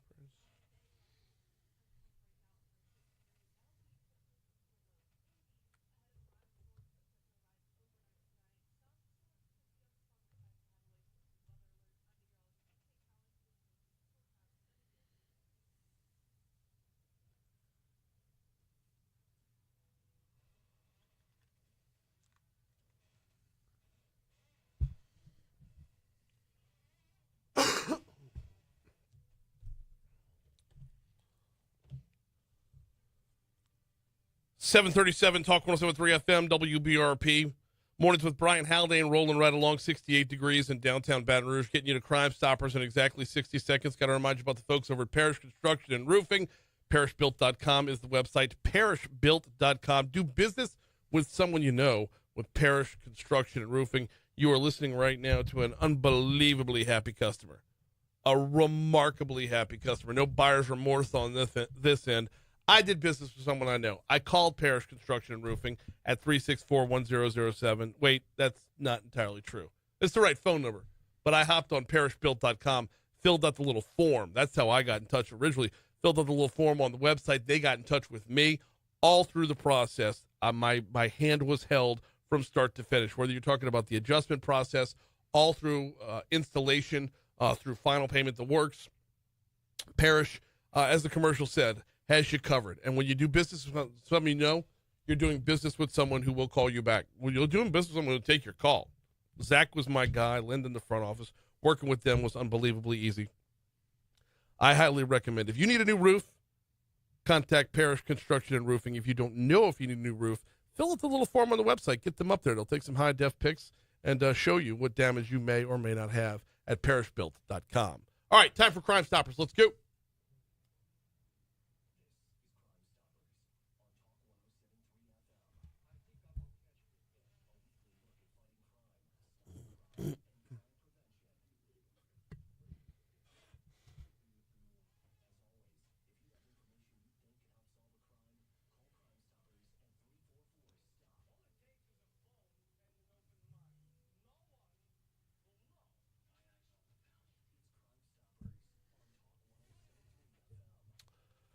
Yes, it's time for Crime Stoppers, and also we welcome back in Lieutenant Don Capola. Don, how are you, man? I'm good. Good morning. How are you? I'm doing very well. It's good to be back.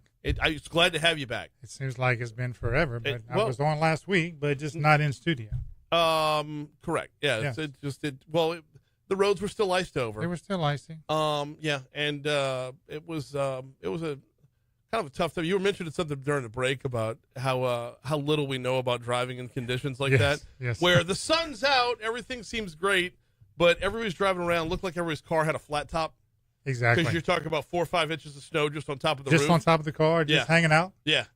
And like, hey, this is mine's bigger. I got more snow. I mean, come on. And some of it, the snow was stacked so high, it looked like, it looked like they were containing it in. Yes. Like they were shaping it and molding it. I don't want to let it go. Right. Only problem is you hit a pothole or a speed bump or something, big old chunk falls off onto the car behind you. This is for that snowball when I get to work, for that employee who's dragging, bringing everybody down. We're going to show them. Yeah. Yep. Yeah. You're bringing your equipment with you for a snowball fight. Yes. It's like for bicyclists, they have a bike rack on their back. That's the snow rack. Yeah. But it's good to be back. I'm glad to have you back in here. We got a lot of ground to cover today. I know there's some fugitives that we got to get after. I got to start though by telling a little story. Yes. So the motto is: if you see something, say something. Right. Okay. Well, I'm a little bit slow this morning. I'm a little bit tired this morning because last night I saw something and I said something. I was sitting at my desk in my house, and about 11 o'clock at night, and I can hear from outside. Pop, pop! Wow. Oh yeah. It was loud. I hit the deck, dude. It was so close. Like, you'd hear a gunshot in the distance. It's like, oh, I bet that was a gunshot. No, this was hit the ground now type of proximity. Wow. Yeah. I'm glad you're okay. Immediately called. Thank you. Immediately called 911. Good. Shout out to BRPD. Response time was unbelievable. Good. Unbelievable response time. And 911 asked me if I wanted to remain anonymous. I was like, yes, I would like to. Yes. So BRPD never even came to my house. I saw everything out the window. They were on the scene for quite some time before. I mean, obviously the person who did whatever they did, I heard the car. It doesn't matter how quickly BRPD is going to be there. That car's going to get away before they can get there. It's that you're when they're 3-4 minutes away, it only takes 10 seconds to drive off. Right. But someone noticing and giving a description to our headquarters, our communications, as units are responding, that car may be observed by one of the responding officers. Yeah. Where they could quickly spin around. And so it's, all that information is good. I live in a neighborhood that is a crime prevention district, and yes. we have well over a dozen cameras and license plate readers and all the like. So, which is fantastic. Yes, my little piece of the puzzle in my call was a little piece of the puzzle, but I could tell right away as they got on scene, they knew right where they were going. They didn't need me. They knew right where they were going. But the thing is, you didn't ignore that. Correct. Okay. You didn't assume that your neighbor would call. Correct. Or somebody else. Yeah. And you never know, if you wouldn't have made that call, maybe that call would have never been made. So yes, and even if even if my neighbor had already called, does it kind of increases that level of urgency, of awareness, of urgency? And we would rather people call over and over again, and you be told, thank you, sir, ma'am, we have that information, we have units en route, right? But thank you for calling, right? Than not receiving a call at all. Yeah, and I was not calling Crimestoppers last night. I was calling 911. That was the right call to make. Yeah, because it was in the moment. I mean, we're talking really in the moment. In the moment, yeah. So, well, we're glad you're okay, and the family as well, and we hope that whatever took place in this incident, it was resolved with little or no injury. So there's backstory, which we don't need to get into on the air, but there's backstory that goes into it. But yes, all parties are safe and sound. After the fact, good. I can make that assumption because we had a number of BRPD units, no ambulance. So good. That's a good sign. When there's no ambulance, it's I take that as in no ambulance means no nobody wounded, no nobody hurt. Major, right. yeah, correct. So, correct. All right, what are we getting after today? So we're going to start off with. I'm sure the listeners have heard that there was a Denham Springs police officer that was hit by a vehicle while directing traffic. Yes. US 190. The last we hear, that officer should be okay. Christopher Smith, 58-year-old from Baton Rouge, was arrested as a result of that investigation, charged with DWI, first-degree vehicular negligent injury.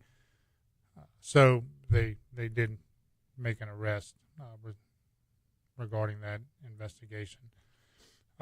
Melvin Coleman, 29 years old, wanted by the Baton Rouge Police Department on charges of battery of a dating partner. This is something that investigators believe that has been going on from time and time again. The complainant, the victim in this, a female acquaintance of Melvin, advised that several incidents has occurred between she and Melvin Coleman, but this was the first time that she's reported the abuse. Let that sink in. Yeah. How long has this been going on? What is the extent? In this investigation, she had to go to the emergency room because of her injuries were so severe from the beating. Right. And this is a serious topic because of the fact we talked about there's verbal abuse, there's physical abuse. Well, it doesn't matter, Brian. Abuse is abuse. And a lot of times it may start verbal and then end up this way. And who knows how many times this has gone unreported. Right. Before this victim stepped up and said, hey, enough is enough. Before I can't report this because I'm either unconscious or even dead. So, yes. And by the way, when it comes to the level of violence escalating, how many times do we see, Don, where it's the flip side? The woman never reports it and then has enough, and the next time he comes home, she comes out guns blazing. Right. And there's, from a law enforcement perspective, you have no, no background, no track record, no. It makes it harder to make it justifiable because you never reported the abuse before. So while it's sad that she had to go to the hospital before actually saying something, at least she's finally said something. At least she's finally said something. And we mentioned, in this particular case, it was a female victim, but don't think for 1 minute that it's always going to be the female that's a victim, because there are males, sure, that are victims of domestic violence as well. So if you see a friend, a coworker, an acquaintance that just isn't right, ask those questions. And sometimes those are hard questions to ask, but there may be something that's going on at home or somewhere else outside of the environment that you associate with that person, and they may just need to get it out, and then you can offer further assistance to their needs. Yeah, and there's, It's an uncomfortable conversation to have, but it can be a very, very productive conversation. Absolutely. Moving on, the East Baton Rouge Sheriff's Office is looking for a Tyler Smith, 23 years old, on the charges of domestic abuse, battery, strangulation, similar to what we just talked about. Yeah. And then Walker Police Department are looking for Elijah Smith, 29 years old, on the charge of unauthorized use of a movable motor vehicle. Okay. Smith goes to a local car sales shop in the Walker area, wants to test drive a vehicle, never returns with that vehicle. What? The phone calls to try to get in touch with Smith, phone rings, never answers. What? Yeah, so Elijah Smith, 29 years old, wanted by the Walker Police Department on unauthorized use. What was that? What was that Schwarzenegger movie back in the 80s? Commando? Commander. Where that guy goes to the Cadillac dealership and says, "You know what I like best about this car? The price." The and he price. just drives off. He takes off. That's my guy right here, man. That's it. That's what he did. He went off for the test drive, said, "You know what? Test approved. I've got this I'm one." out. And he never answered his phone. Never Imagine answered. that. Imagine that. Go figure. It's Moving on to the Capital Region Crimestoppers Facebook page. Yes. Ascension Parish Sheriff's Office is looking for an individual wanted on charges of multiple vehicle burglaries and has stolen 2 vehicles off of Highway 30. So there's a good picture of that individual. Baton Rouge Police is looking for a firearm thief. Goes into a local convenience store. There's a firearm sitting out, believed to be belonging to the employee. Mm-hmm. Well, this individual in the photographs helps himself. And in one photograph, you can see an object believing to be the firearm he's putting into his pocket. And then there's a good picture of him. So check out the Crimestoppers Facebook page. There's a lot going on. Check out our Crimestoppers website. Facebook page, yep. And get us that information. He is Lieutenant Don Capola, joins us for Crimestoppers every Thursday. We always appreciate the time, brother. Thank you, Brian. Here comes Your Money Now. We'll continue next on Talk 107.3 FM. But I'm glad you're okay. That's dangerous, man. That's scary. I guess not. And I mean, you just never know. You know, people, hey, what's a safe part of town? Well, is there a safe part of town, really? Oh, Sherwood is remarkably safe. But, I mean, as far as that could happen anywhere, you know, and Sherwood is safe. But as safe as it is, you just never know.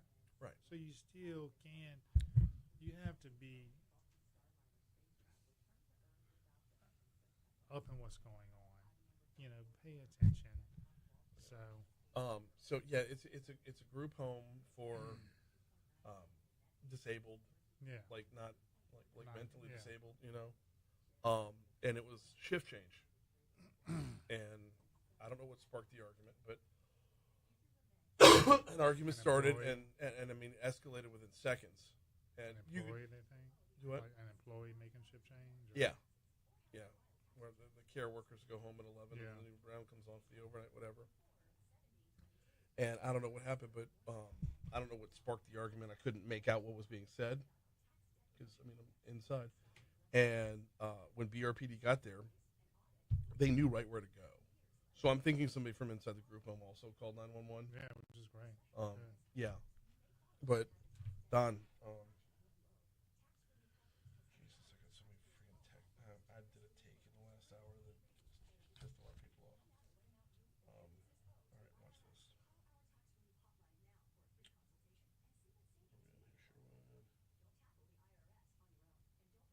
And I don't like, sharing how, like, Yeah, no. I share that I live in Sherwood. I don't get like any more No. specific than that. Sherwood's big. Yeah. Okay. That's my house. Mm-hmm. It was this house. Oh, it's right there. Yeah. And the number of times where at shift change there'll be somebody parked right in front of my house because it's across the street and they're waiting, and I'm like, you know how you lock down the house at night. You make sure all the lights are off, or they need to be off, or all the doors are locked. And I'll look out that front window and I'll see a car sitting in front of my house, completely innocent. They're waiting on somebody to get off of work.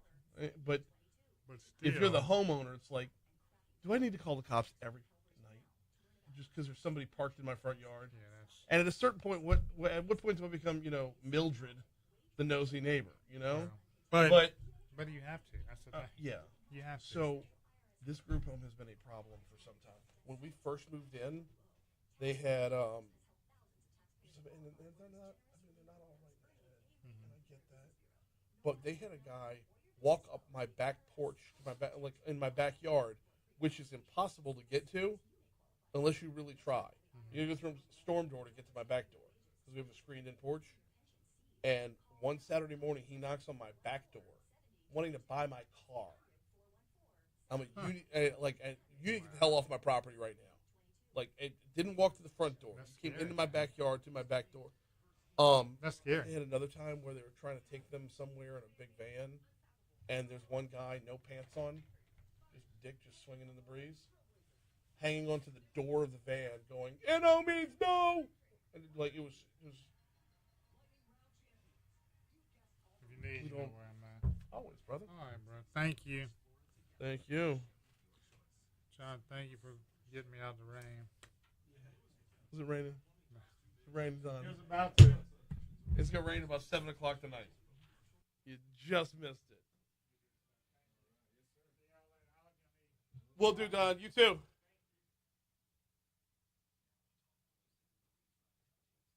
I don't want there to ever be a day where he doesn't break my balls.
Who's going to save the world?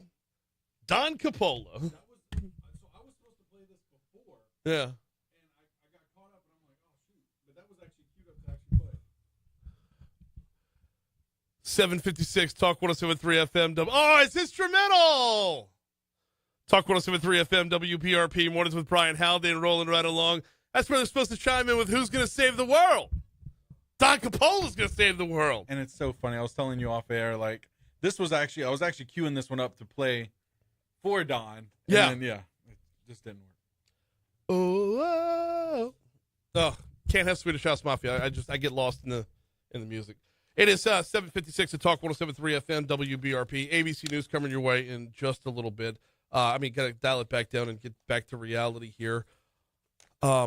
It's looking like there are no survivors from this collision that happened over the Potomac last night. Reagan National Airport shut down this morning. It's just an absolutely horrific scene. ABC News will have the latest for you coming up in just a little bit.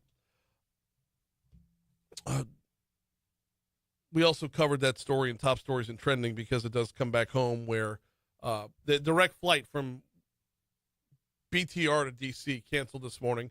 A couple of flights out of New Orleans canceled this morning as well as the flights that would go into Reagan National, of course, are affected right here. It's hard not to think in terms of like when stories hit home. And this hits home because it was just last week. It was last Thursday where you had a number of Louisianans flying into Reagan National Airport.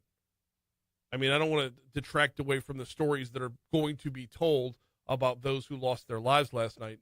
But man, a lot of folks were just right there, flying in for Washington Mardi Gras last week, as the number who landed at Reagan versus Dulles or Baltimore. And I know this year was a little bit different because everybody had to take different travel routes with the winter storm. But just sad scene unfolding. Gruesome scene over the, as ABC described it, over the Potomac. We got enough time to squeeze in one more news story before we get the news, ABC News here. Governor Landry, you heard this in our local news at the bottom of the hour, outlining some of the security procedures that are going to be in place next week for the Super Bowl. From February 5th through the 10th, a French Quarter enhanced security zone will be set up. It's going to be bordered by Canal, Royal, St. Anne, and Dauphine streets. Within that zone, all coolers and ice chests are going to be prohibited. Also, any bags or containers larger than 4.5 inches by 6.5 inches, which is basically the size of a lady's clutch, are subject to search by law enforcement prior to entering the enhanced security zone. So a search of those bags is going to be mandatory in order to get into the zone. If an officer at the enhanced security checkpoint in the quarter asks to search your bag, you are free to refuse it, but you are not free to enter. It's kind of a weird space because it is still a public street. You're hard-pressed to find a whole lot of people who are going to protest right now because of what went down on the morning of January 1st on Bourbon Street. Landry says keeping people safe is a team effort, and that requires the cooperation of the public. It will be hard for me to imagine that if you see something, you will not be able, within sight, see a law enforcement official. So if you see something, say something. Kind of the theme of the show today, right? We got ABC News coming your way to lead off hour number 3. John will have This Day in History. Economic Development Secretary Susan Bourgeois at 8:15. State Senator Beth Mizell at 8:35. Here's news.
Is it the fake orgasm scene?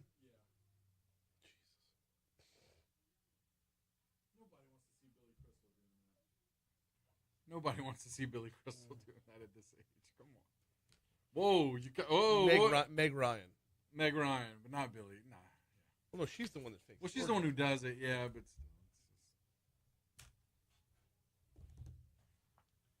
is she still married to John Mark Mellencamp? John Cougar Mellencamp. No clue.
That's where the Price LeBlanc Pay Center is. Right behind Vicious Biscuit. I gotta go there. Gotta go to Vicious Biscuit. Be careful. While the individual items are affordable, take your family there for a brunch on a Sunday. Number one, it's busy as shit, and they do a great job of churning through the people. But number two, it adds up quick. Oh, bad. Yeah, they were so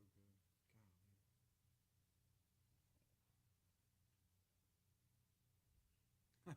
Last night, my wife and I went eat out together.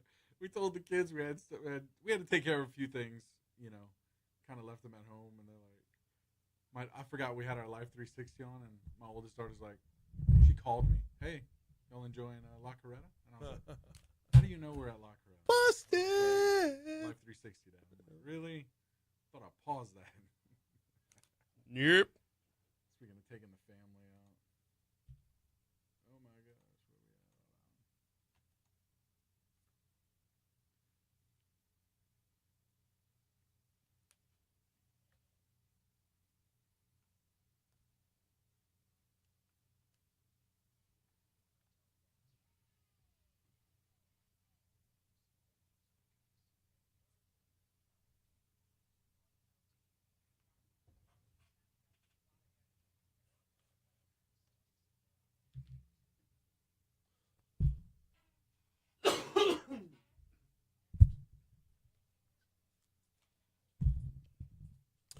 .806 Talk 107.3 FM WBRP. No, it's 8:05. We're early. A little early. I wasn't even looking up. Yeah, 8:05 Talk 107.3 FM WBRP. Mornings with Brian Haldane rolling right along. Hour 3 coming your way right now. Brian here with you. John LaBeouf producing, holding at 68 degrees in downtown Baton Rouge to start off your 8 o'clock hour. Talking with Economic Development Secretary Susan Bourgeois this hour. I want to talk about the Louisiana NOW Pavilion. All eyes are going to be on New Orleans next week for the Super Bowl. Why not put our best sales pitch out there? A lot of really, really rich folks coming to town, you know. A lot of the folks that own big businesses around the country. The super yacht is already here, already docked up down in New Orleans. Let's talk about how are we selling the state. Susan Bourgeois is going to join us next hour to talk about that. Also, this hour, I want to continue unpacking Washington Mardi Gras. One of the folks that I saw up there, unfortunately, I didn't see her until we were both boarding the plane to get out of there. State Senator Beth Mizell. Want to hear her Washington Mardi Gras stories. What did she get done up there? Who did she meet with? What was on her radar? And what does she think will be takeaways for the upcoming legislative session? Beth Mizell joining us at 8:35. Right now, though, actually, give me 60 seconds before we roll back the clock for this day in history. 60 seconds to remind you about the Baton Rouge Metro Airport. Check them out online at flybtr.com, flybtr.com. Of course, every day I tell you about that direct flight from Baton Rouge to D.C. It's a sad story out of D.C., unbelievably tragic story out of D.C. this morning, has that flight canceled. If you visit flybtr.com, you can always get the latest on where your flight's headed, where your flight's on time, arrivals, departures. They're both there on the home page. But Baton Rouge Metro Airport providing a great service to Baton Rouge, in that you don't have to haul all the way down to New Orleans when you're traveling. It's nothing sells BTR better than MSY, y'all. It's if you're traveling and you make the drive down there, you got the added price for parking, or if you're going to hitch a ride with somebody, you got to inconvenience somebody and knock 2.5, 3 hours out of their day as well. It's just so much more so much easier, so much more convenient to fly out of Baton Rouge Metro Airport. Check out their different flight options, where they're headed, and deals that they might have over at flybtr.com. And of course, once that DC flight is back up and running, take the pledge over at flybtr2dc.com, flybtr2dc.com. All right, time for this day in history. Let's roll.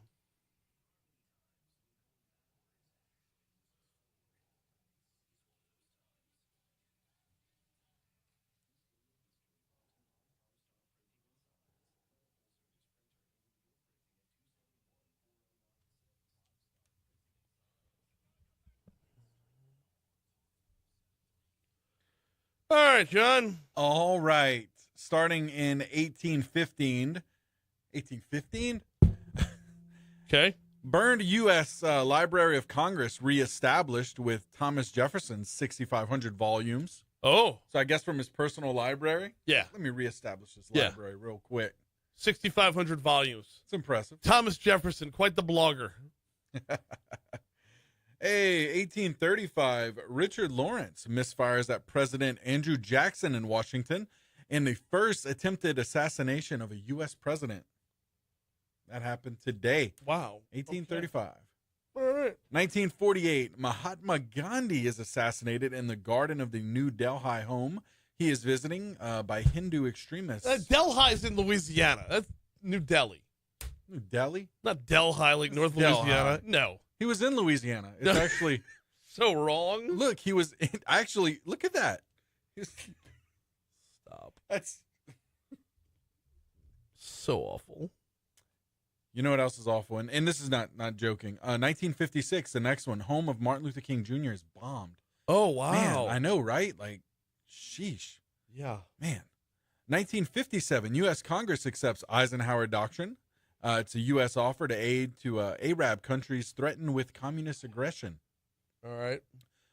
Let's see. Speaking of aid here, 1961, JFK asks for an alliance for Progress and Peace Corps, a $20 billion U.S. aid program for Latin America. Mm-hmm. And 1965, a state funeral for Winston Churchill at St. Paul's Cathedral in London. All right. At the time, is the world's largest ever state funeral. All right. Music news here. 1973, rock band Kiss plays their first show in Queens, New York. Really? Yeah. All right. 1975, Arno Rubik applies for a patent for his magic cube invention, later known as the Rubik's Cube. Nice. Yes. Hey, Larry King premiered today, 1978. Okay. So that's what I have today. Anything on your end? No, I got just a stack of birthdays. Right? Starting off with Franklin Roosevelt. Yes. Franklin D. Roosevelt, this day, 1882, he was born. Let's see, singer here, Phil Collins as well. Okay. Who else we have? Actor Christian Bale. Yep. And let's see, no, I had one more. Oh, yeah, plenty more. Gosh.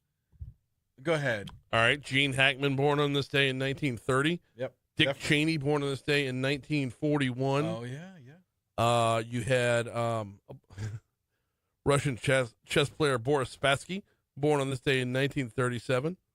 He's not. I mean, we have Spassky in there. Why not? A couple from the world of sports as well. In that, changing pages here. Two to touch on from the sports world: Jalen Rose, former basketball player and ESPN analyst, and former Mets manager Davey Johnson, who was the manager for the 1986 Mets, so he got a World Series ring there. So Hey. Davey Johnson, born on this day in 1943. There we go. Of course, moving on to deaths. Mm-hmm. Of course, as I mentioned, Gandhi today. Yeah. Orville Wright as well, 1948. Okay. The, Wright's brothers. Also, speaking of innovators and inventors here, Ferdinand Porsche. Oh, as okay. well. He passed away today. Created the Volkswagen Beetle, of course, and the early Porsche cars. All right. Got a couple more to add to that list. We had Coretta Scott King. Yes. Died on this day in 2006. We had Betsy Ross. Died on this day in 1836. I had one more. There he is. Professor Longhair. Died on this day in 1980. Okay. Yeah. Let's see. Moving on to national days here. Martyrs Day, of course, due to Gandhi's death. Yeah. And NASA's Day of Remembrance, observing this day to remember the warriors who laid down their lives for space exploration. Okay. All right. I wonder why that falls on today. I wonder what the backstory is on that one. That's a good question. Yeah. We'll have to do some further research. All right. We're up for a break here. It's coming up on 8:14 to Talk 107.3 FM WBRP. Let's take that break. When we come back, speaking with Economic Development Secretary Susan Bourgeois next.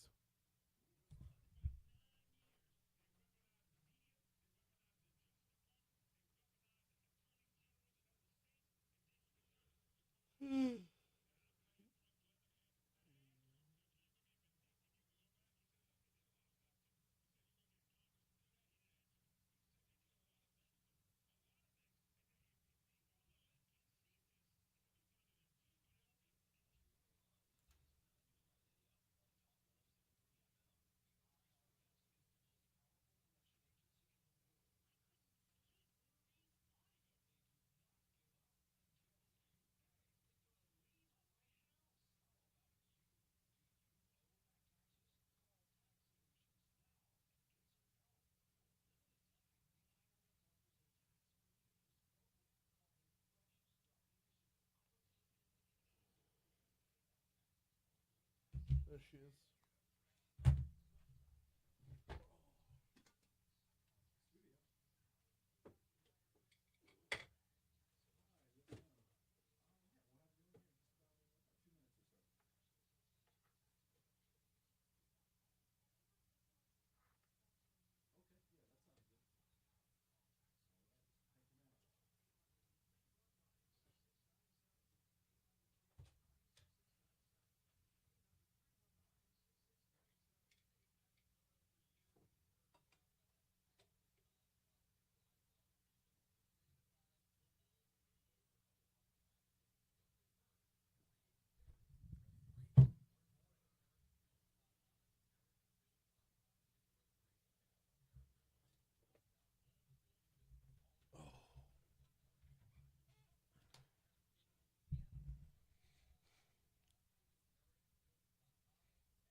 .816 Talk 107.3 FM WBRP.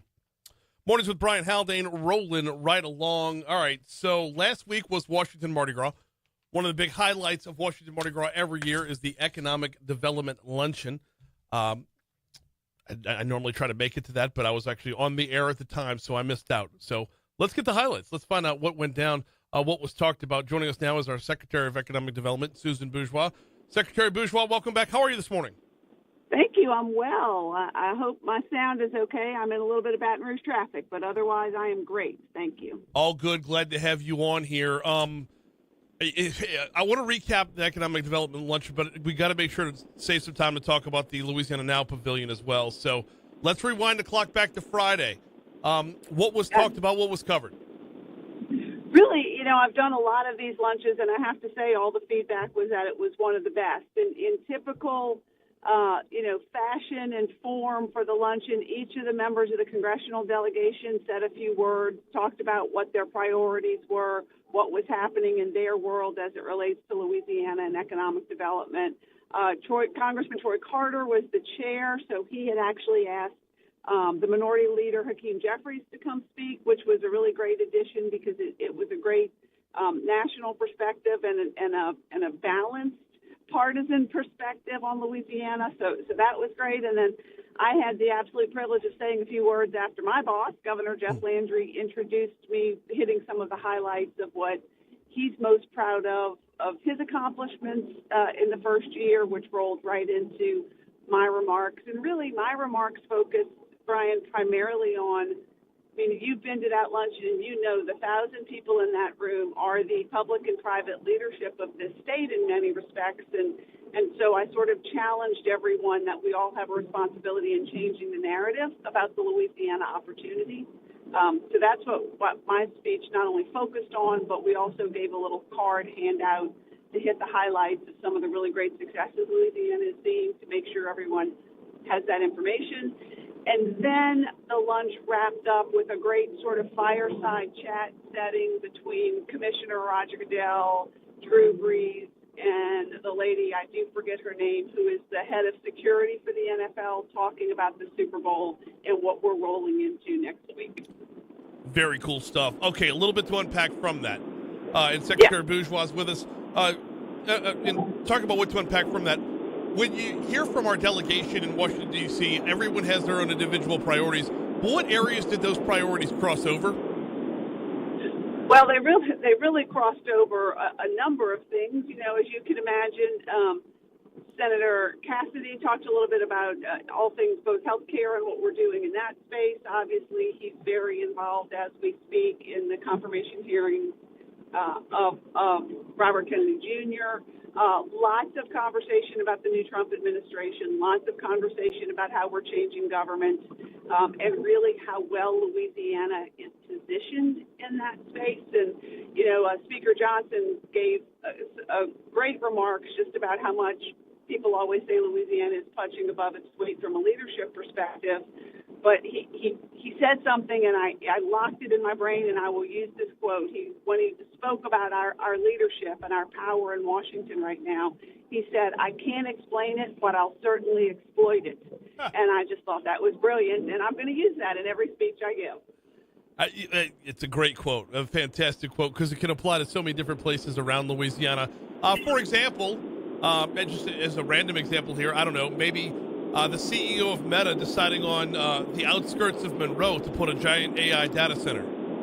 Well, we did all get to tell you know that you said what are the common threads that people talked about. Every single person who spoke found some way to mention, because of the importance of it, that announcement. And it's not only the significance of the announcement, but then weeks later, in the last week of the year, we found out that that announcement was actually named the Economic Development Platinum Deal of the Year. Louisiana's never been named that. And that Meta deal was named the Economic Development Deal of the Year last year. So everyone talked about the Meta deal and just the change of message and reality as it relates to the Louisiana opportunity. I do want to get back around to some other stuff from the Economic Development Luncheon, but I'm kind of transitioning here into what's to come next week. How much can you use that deal to sell the state next week? Gosh, I mean, we're going to use that deal to sell the state for a really long time. Next week is just the beginning of it. Sure.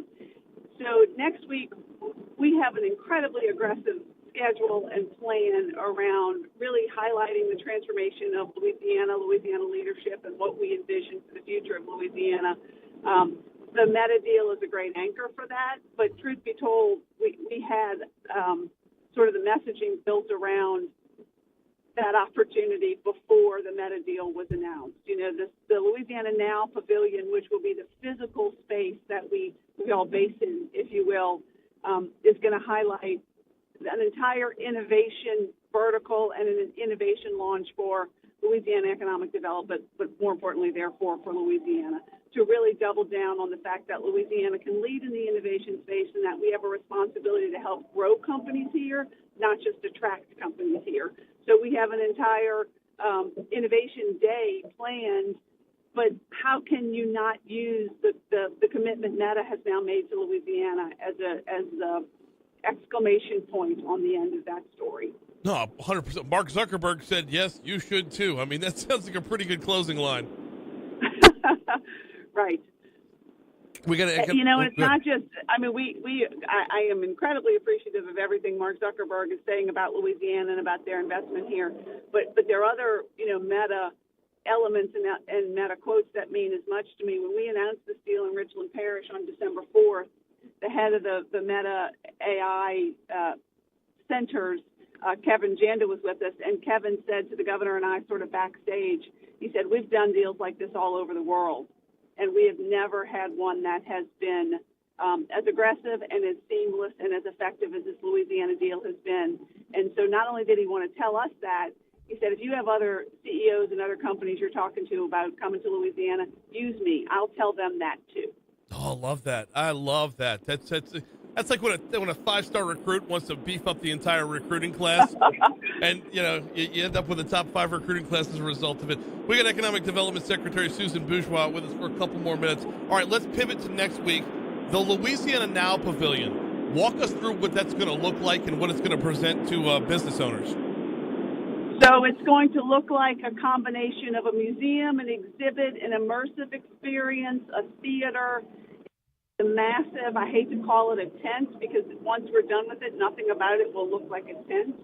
But you'll sort of enter through the front where it is an homage, if you will, to the history of Louisiana's economy and the strength of our legacy industries. But more importantly, you'll then pass through a section of a physical space that then brightens and lightens, and it really focuses on a new day in Louisiana, all sort of anchored around sunrises and brightness. But we're really going to highlight three things. There's a Louisiana wow wall, and it's just statistics and stories and evidence, if you will, of the innovation and the success that's coming out of Louisiana. One is called the Louisiana Go Wall, and it shows Louisiana's connectivity to the world, right? It highlights our the mouth of the Mississippi River, our deep water ports. It highlights our access to the Gulf of Mexico, although I think I'm supposed to call that the Gulf of America now. So that it highlights our railways and our infrastructure, and so that's the Louisiana Go section. Mm-hmm. And then there's the Louisiana Now section, which is really about the transformational changes that have happened just in the last 12 months to show the position that we're in right now to compete on a global stage. We've got a couple minutes left with Economic Development Secretary Susan Bourgeois. Secretary Bourgeois, I want to pivot back to when you talked about changing the narrative. And that being a bit of a common theme from the Economic Development Luncheon, because it ties into moving forward as well.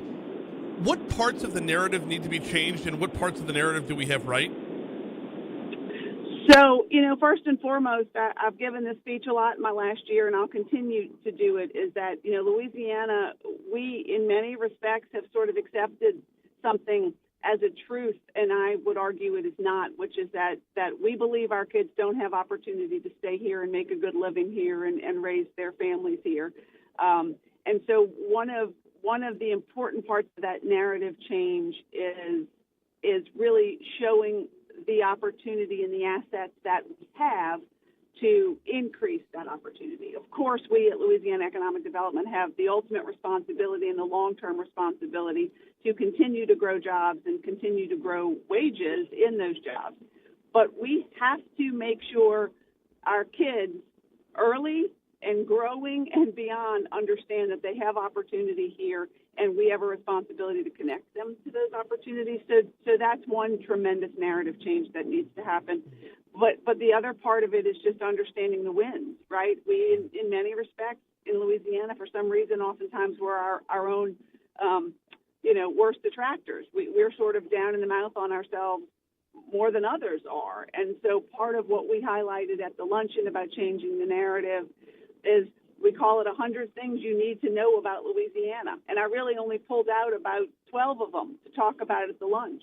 But we talked about the fact that, Louisiana has the lowest industrial electricity prices in the country. That makes us incredibly competitive. Louisiana exports 61% of the world's liquefied natural gas today, 61%. That makes us incredibly impactful. Domino Refinery in Chalmette is the largest sugar refinery in the Western Hemisphere. I mean, and those things, again, we have 100 of these. Two of the top 10 two of the top 100 public performing schools, high schools in the country, are in Louisiana. Nobody talks about that. Just yesterday, we found out that Louisiana had been ranked from number 49. We moved up to number 16 in the country of fourth grade reading progress. We are the fastest progressing state in the country in fourth grade reading statistics. Like, those are the kinds of things that we all have a responsibility to share about Louisiana and not just wring our hands with that we've had for time. She is Louisiana's Economic Development Secretary, Susan Bourgeois. Secretary Bourgeois, we always appreciate the time. I've got my name down for credentials to go see Louisiana Now next week. Hope to run into you while I'm down there. I'll be there the whole time. Can't wait to see you, Brian. Likewise. Thank you so much for a couple minutes. We're at 829 at Talk 107.3 FM, WBRP. We're actually at 828 at Talk 107.3 FM, WBRP. Man, fascinating stuff. And boy, did she echo the sentiments. A lot of the talk around Washington Mardi Gras was how as great of a deal it is for Northeast Louisiana that Meta's coming to town. Holly Ridge, to be specific. As great of a deal as it is to see 7,000 new jobs for the Monroe metro area, it's an even bigger deal that they said yes, because that's the first domino to fall, right? Honestly, we're not starting in a vacuum here. It's not the first domino to fall. But when you want to see success, you have to start with success. Success begets success, right? And when you have a big-time player like Meta saying, we choose Louisiana, it's very, very convenient or very advantageous for our economic development secretary to say, you should too. We got to get you the news here in a little bit less than a minute. Enough time for me to tell you about the folks over at Mathern's, 2 locations in Baton Rouge. Downtown in between 3rd and 4th Street. Downtown on 3rd Street is their front entrance. Their back entrance on 4th Street is 4th and Main, basically. That's on the parade route. As we get closer to Mardi Gras parades in downtown Baton Rouge, as we get closer to Artemis, closer to Orion, closer to Spanish Town, once we're getting closer to those parades, when you're hitting the parade route, if there's anything at all you forgot or just didn't bring enough of, Mathern's has got you covered. Don't forget they've got all the king cakes as well, plain, filled, fancy. They've got you covered there. And if you got to bring food to a Mardi Gras party or ball, Matherns.com has the catering trays.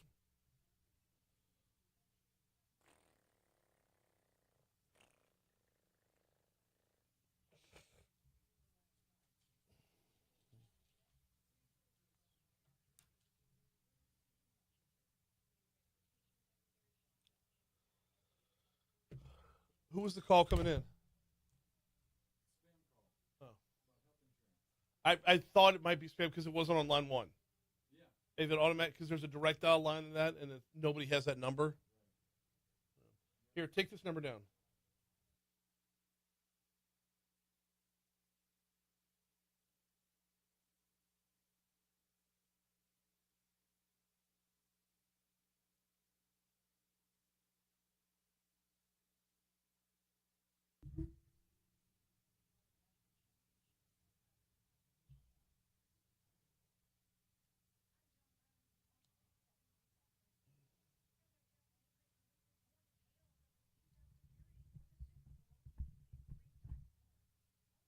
Ooh.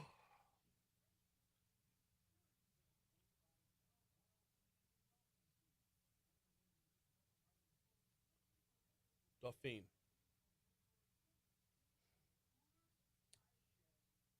It's not Dauphin Street. It's Dauphine.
Damn, dude.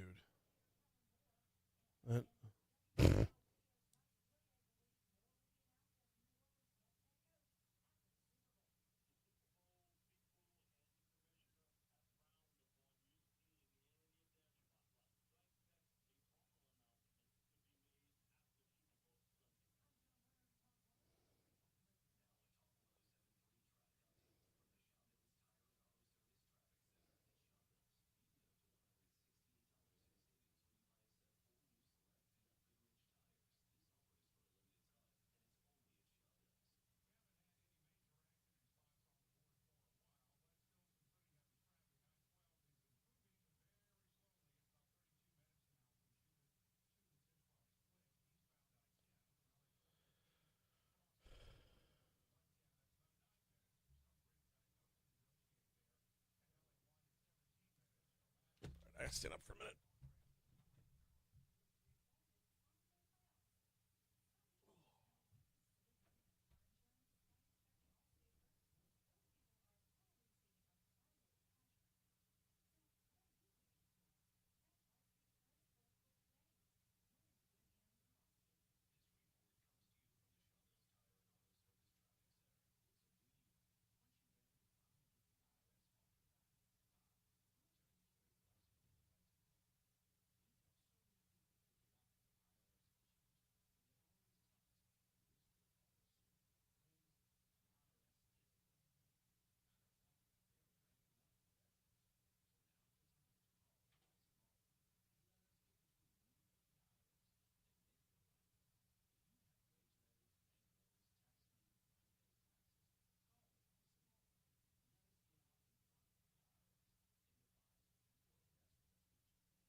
Okay.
We've got a 90% chance of rain in the forecast for today. That being said, it really won't be until tonight that we see the showers.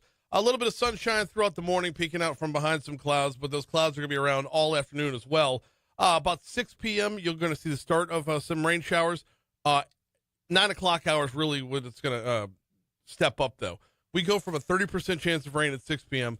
up to a 40% chance of rain at night, and it's going to be 40 to 50%. Well, probably 50 to 60% as we get into the overnight hours as well. In fact, midnight to 2 a.m. is when it's looking like it's going to be at its worst. Should scale back before morning drive tomorrow. Now, that being said, your high today getting up to 80, overnight low 61. Tomorrow, we're topping out at 72 and getting back down to 45 overnight. Saturday, high of 71, overnight low of 44. Sunday, high of 73. Monday, we're right back to 79 degrees again. And then about midweek next week, we should see more rain. Right now, it's cloudy and 69 in downtown Baton Rouge.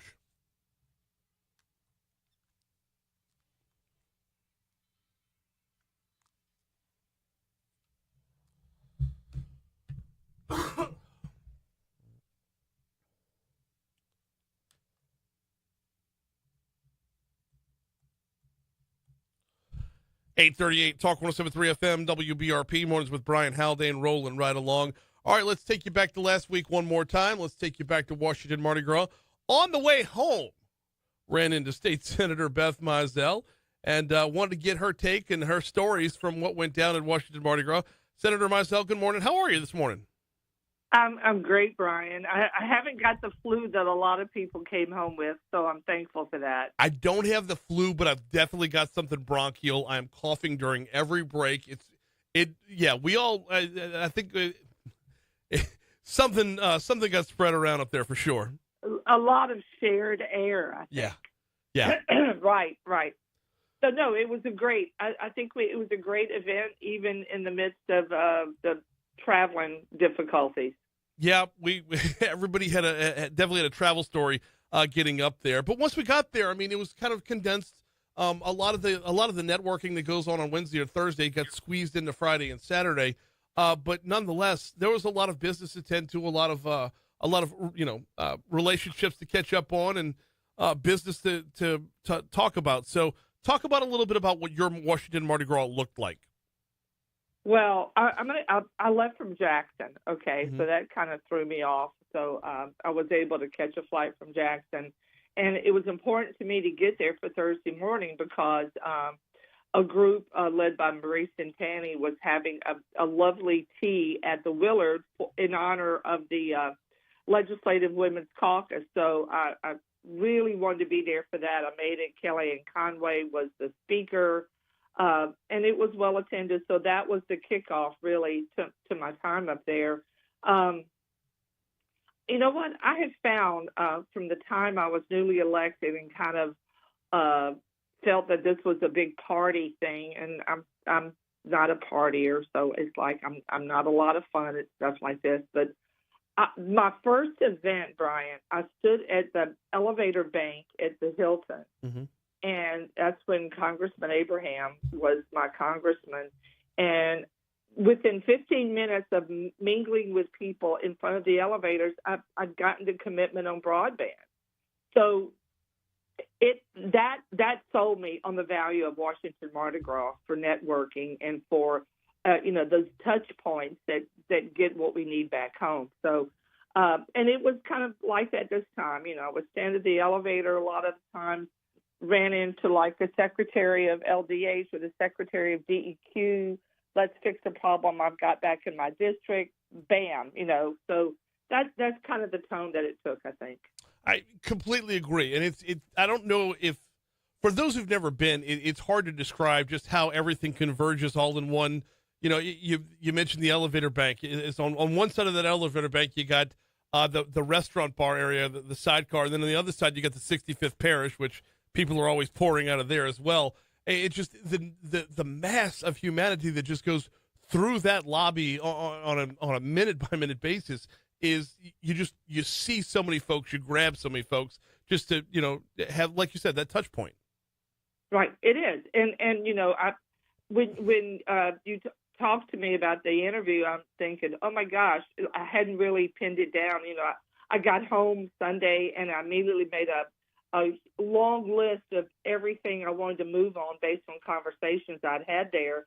But looking at the subjects, it went from, I have an Irish Trade Commission that we started last year with Louisiana. I got a contact to get me to the Irish ambassador at the embassy in D.C., so that was a huge thing. We had early childhood discussed by several different people that were influential in moving that forward. Charter school conversations. I've got a great charter school in my district and got some good support from that as they're expanding. It was just, I think it's hard to explain it, and I tell people who've never been that it's undescribable, but you can make it a real opportunity, or you can make it a party. And I think it's certainly a social event, but the opportunities to really put some policy value in there is everybody's ready for that. I think you don't ever get anybody that says, "Oh, I don't want to talk about that right now. I'm having a drink." No, it's not the way it is at all. Everybody's open to whatever avenue of policy that they can help you with. And I think that's a great thing. I don't know if any of the states in the country have anything even remotely like this. I don't think they could. I think we're unique in that respect, that everything we do is built off of relationships. And a lot of relationship is having a little bit of FaceTime there. And, even if it's something as quick as a handshake or a bro hug in the hallway, it's a reminder that you got to touch base and follow up. And that's it's the follow up is a big part of this. You mentioned you got home, you put together that list, and you mentioned a few of the items within it right there. It's where do you go from there? How do you take what you do at Washington Mardi Gras and make it into reality? How do you take those dreams/plans and turn them into something that might become legislation in the next session? Well, I mean, an example is I've got my Irish Trade Commission chairman, and we're taking the Irish Consul General to meet with Susan Bourgeois this morning. So, and so now we can further that step by step. There's some, we could talk about that. Pat Shingleton, I'm sure he's the chairman. He is just awesome, and he's taken this and run with it. And we have some incredible opportunities for trade with Louisiana between Ireland and ourselves. So I'm hoping that we can really make some positive happen quickly on that. And, for instance, Congresswoman Letlow, I sat by her at the Economic Development Luncheon, and we were able to talk about early childhood education, getting more federal support for early childhood education. That's an incredible opportunity for us to have a real conversation about that. So knowing how supportive she is, there's enough stakeholders in particular policy questions like that when you let the stakeholders know we've got a powerful person who is on appropriations that's interested, then we can take the next steps from there. And I think there's a lot of that, just putting the right people together. Absolutely. We're talking with State Senator Beth Mizell about her recap of Washington Mardi Gras. Senator Mizell, I'm going to want to follow up on the early childhood with Julia Letlow because I've got a rather serendipitous story on the back end of that. But let's hammer down on this Irish trade piece right here. What would we be trading with Ireland? Are you deep enough? Are you in the weeds enough to know like what specifically we're going after? Well, they desperately need our LNG, and I think that that's an open-ended conversation. But there's opportunities with. I can tell you on the commission we have someone from Pennington, we have someone from Tulane, we have Mr. Crabtree from the World Trade Center in New Orleans. So you've got all these different channels of opportunity in the conversation. So. Yeah, we're going to see. I'm anxious to talk to the Consul General today and see what they're most open to. But we have a lot of energy, number one, but we've also got a lot to offer, and I think they're very receptive as to what we could provide for them, and likewise. So it's a conversation we've just started, but we've got some really engaged people as part of it. Well, I mean, I was going to make the cheap joke about we do our fair share of drinking over here, and they make the Guinness and the Jameson for sure. But if I'm being honest, you look at the landscape of Dublin right now, and their investment into the tech sector is kind of similar to what we're seeing map out here in Louisiana as well. I'm wondering if there's a way to cross those streams. I think that because the Senate President of Ireland has really been the motivation behind a lot of this. We have a legislative Irish caucus. We have the Trade Commission, and that was all really instigated by conversations I've had with him. He had a legislative delegation in Dublin a few years ago that I was really fortunate to attend, and the number of American companies that are putting headquarters in Dublin, it's remarkable. And when I asked the economic development person in Dublin, why is that? I remember it made me really mad because he smiled and he said, we have 37% of our working age group from 25 to 45 are college educated. And that is incredible. I mean, that's a huge number. And he was pretty smug about it. So I don't know what they're doing that's allowing that to happen, but 37%, a lot of my district is, we have able-bodied people that are 46% not working. Right. And so that there's a really opportunity to have a shift here and to make some connections. So I think we got a lot in common. You're right, but there's some strong economic sectors that we could participate in that we're not right now. See, he can be smug, but when you add the accent, it makes it palatable. Oh, yes, you're so right. Yes, it's charming, even when he's smug. Yes, yeah, you're right. What was the conversation with Julie Letlow about with early childhood education? What angle did that take? Because I feel like legislation might be coming there. Oh, well, we just need money. Yeah. Brian, Okay. It's pretty straightforward. We need money from the Fed because, we're not giving them. I'll throw another number at you. Did you know 54% of the babies born in Louisiana are born to single women? So a single woman with a baby, unless she has child care, we're perpetuating the cycle of poverty. If she can't go to work or go to school, which is what child care is limited to, for federal help with child care, you have to either be in school or going to work. Yep. So if you're not offering that to the single mothers of Louisiana who seek it, you're perpetuating the cycle of poverty that we've seen that we're all tired of. So we've heard the story a number of times in Baton Rouge about how that is one of the biggest hindrances to our current workforce is the lack of child care availability. I did not realize the number was that stark. Well, especially for women. And, right. I've talked to economic development, and even with the Meta Center, at the Meta Center, we're basically saying it's thousands of jobs, but unless you're having child care, it's only jobs for men, which is great, but let's not be naive and think that we're offering it across the board if there's no child care. State Senator Beth Mizell. Oh, I'm looking at the clock. We are just straight up out of time. Okay, let me give you the condensed version. While you were sitting with Julia Letlow at the Economic Development Luncheon, I was broadcasting live from her hospitality suite. She actually got up and left a couple minutes early. She excused herself. She told me. She told me when she left she had to go see you. Talk to you. Yes. It all converges. It all converges. She is absolutely lovely. And you also spoke to my sheriff, Jason Smith. Yes, I did. And we got Weibel on as well. I replayed it. It was great. Oh, no, he's a rock star in the making for sure.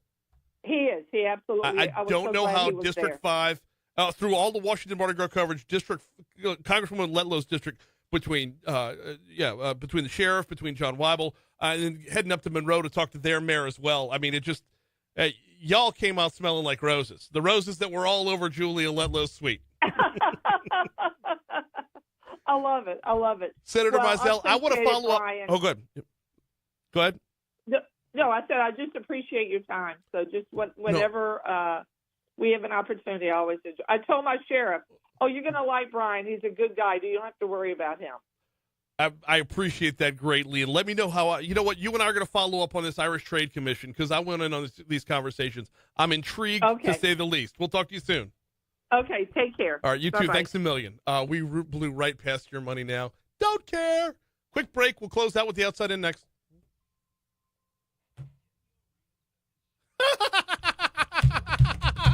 That's why I love that event.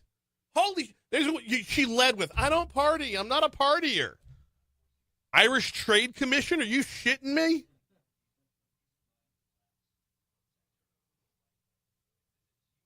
That's why we do what we do.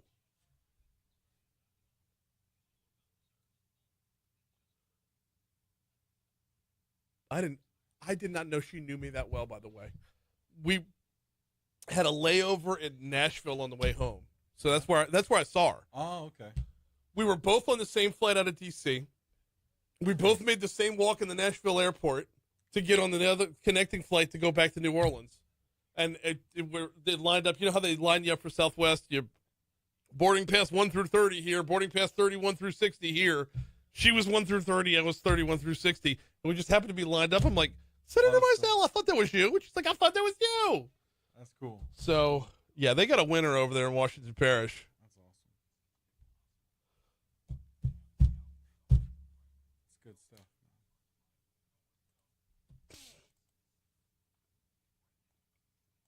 Yeah, the tech sector in Dublin, Ireland is just through the roof right now. Yeah, that's huge, man. Hey, guess who added me? What? I just opened up Facebook. I got a friend request from Pat Shingleton. How are we not already friends? We're both at Mercy. Oh, yeah, that's so good. Serendipitous.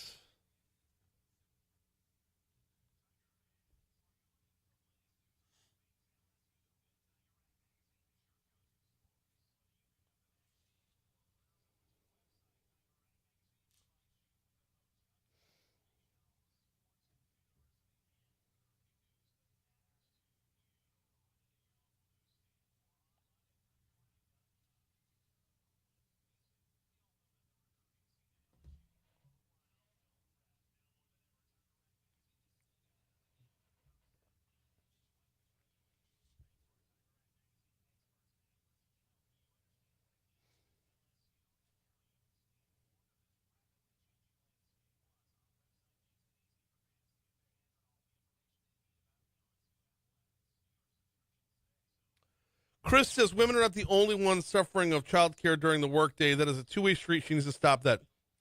I don't disagree with you, Chris, but overwhelmingly, the percentage-wise, it's a greater percentage of women. But you're not wrong. You're not wrong. But at the same time, neither is she.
856 Talk 107.3 FM, WBRP. Not done yet. We're almost out of here. About to hand off to Moon Griffon and the Moon Griffon Show.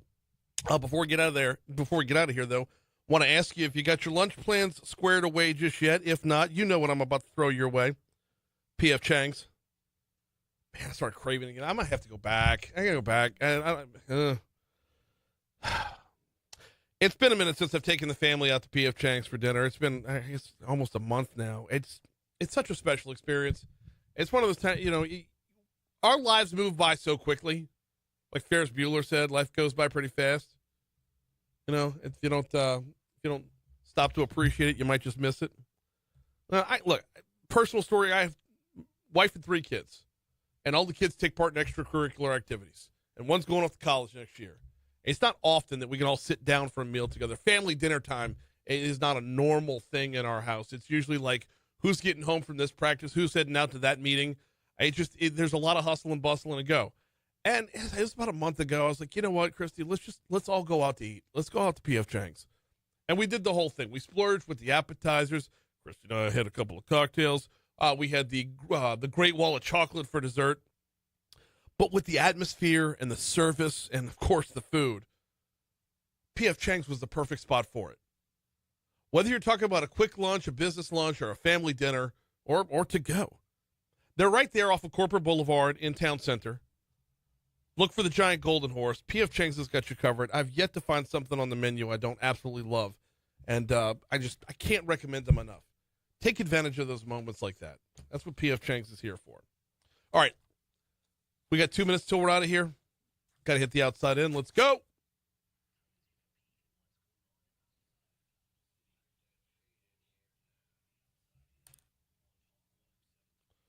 Starting off at Tangipahoa Parish, 24-year-old Zacharian Bickham is dead after a shooting resulted from a verbal altercation at a gas station, according to the Kentwood Police Department. Police say Bickham and 3 other people got into an argument inside the store for unknown reasons. When the 4 went into the parking lot, one of the 3 people shot Bickham. Police say they have determined a possible identity of the 3 suspects, but have not yet released their names at this time. Bringing it back a little closer to home towards Livingston Parish, a Denham Springs police officer was struck by a vehicle while directing traffic on Highway 190 near Summer Street Wednesday, according to the Denham Springs Police Department. Police say they were working an unrelated vehicle fire. The officer's injuries do not appear to be life-threatening. 58-year-old Christopher Schmidt from Baton Rouge was arrested, booked for first-degree vehicular negligent injuring, no license on trailer, and obedience to police officers. Closing out in St. Tammany Parish, a truck went off the I-10 twin span between New Orleans and Slidell yesterday. The driver of the truck was rescued after his vehicle submerged in the Lake Pontchartrain. He is recovering in the hospital. Authorities were able to confirm his truck was the only one to go off the side of the twin span for a good chunk yesterday. They were worried that other cars went off as well. That's going to do it for us. Moon Griffon is coming your way next. We will be back at it tomorrow. We'll see you then. All right, before we hop out of here, Chris says, I read my son. I don't think he meant read. I think that's a typo. I read my son from the time that he was 6 weeks old, and he is 22 now. I can guarantee you I had a way harder time dealing with the system because I'm a man than he ever has. So I don't doubt you at all, Chris. I don't doubt you at all. But what I'm saying is statistically versus anecdotally, right? On the anecdotal side, your story is 100% true and 100% valid. And like you said, going to be a harder road to be sure.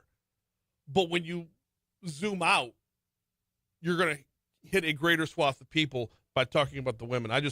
I'm raised. Good call, Galen. Raised. Sorry. It's been a morning. It's been a morning after a long night. So I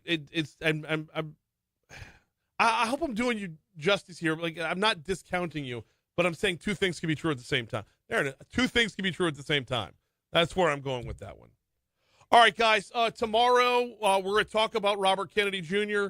We're going to talk about Po' Boys. Rocco will be in the house tomorrow. We'll see you then.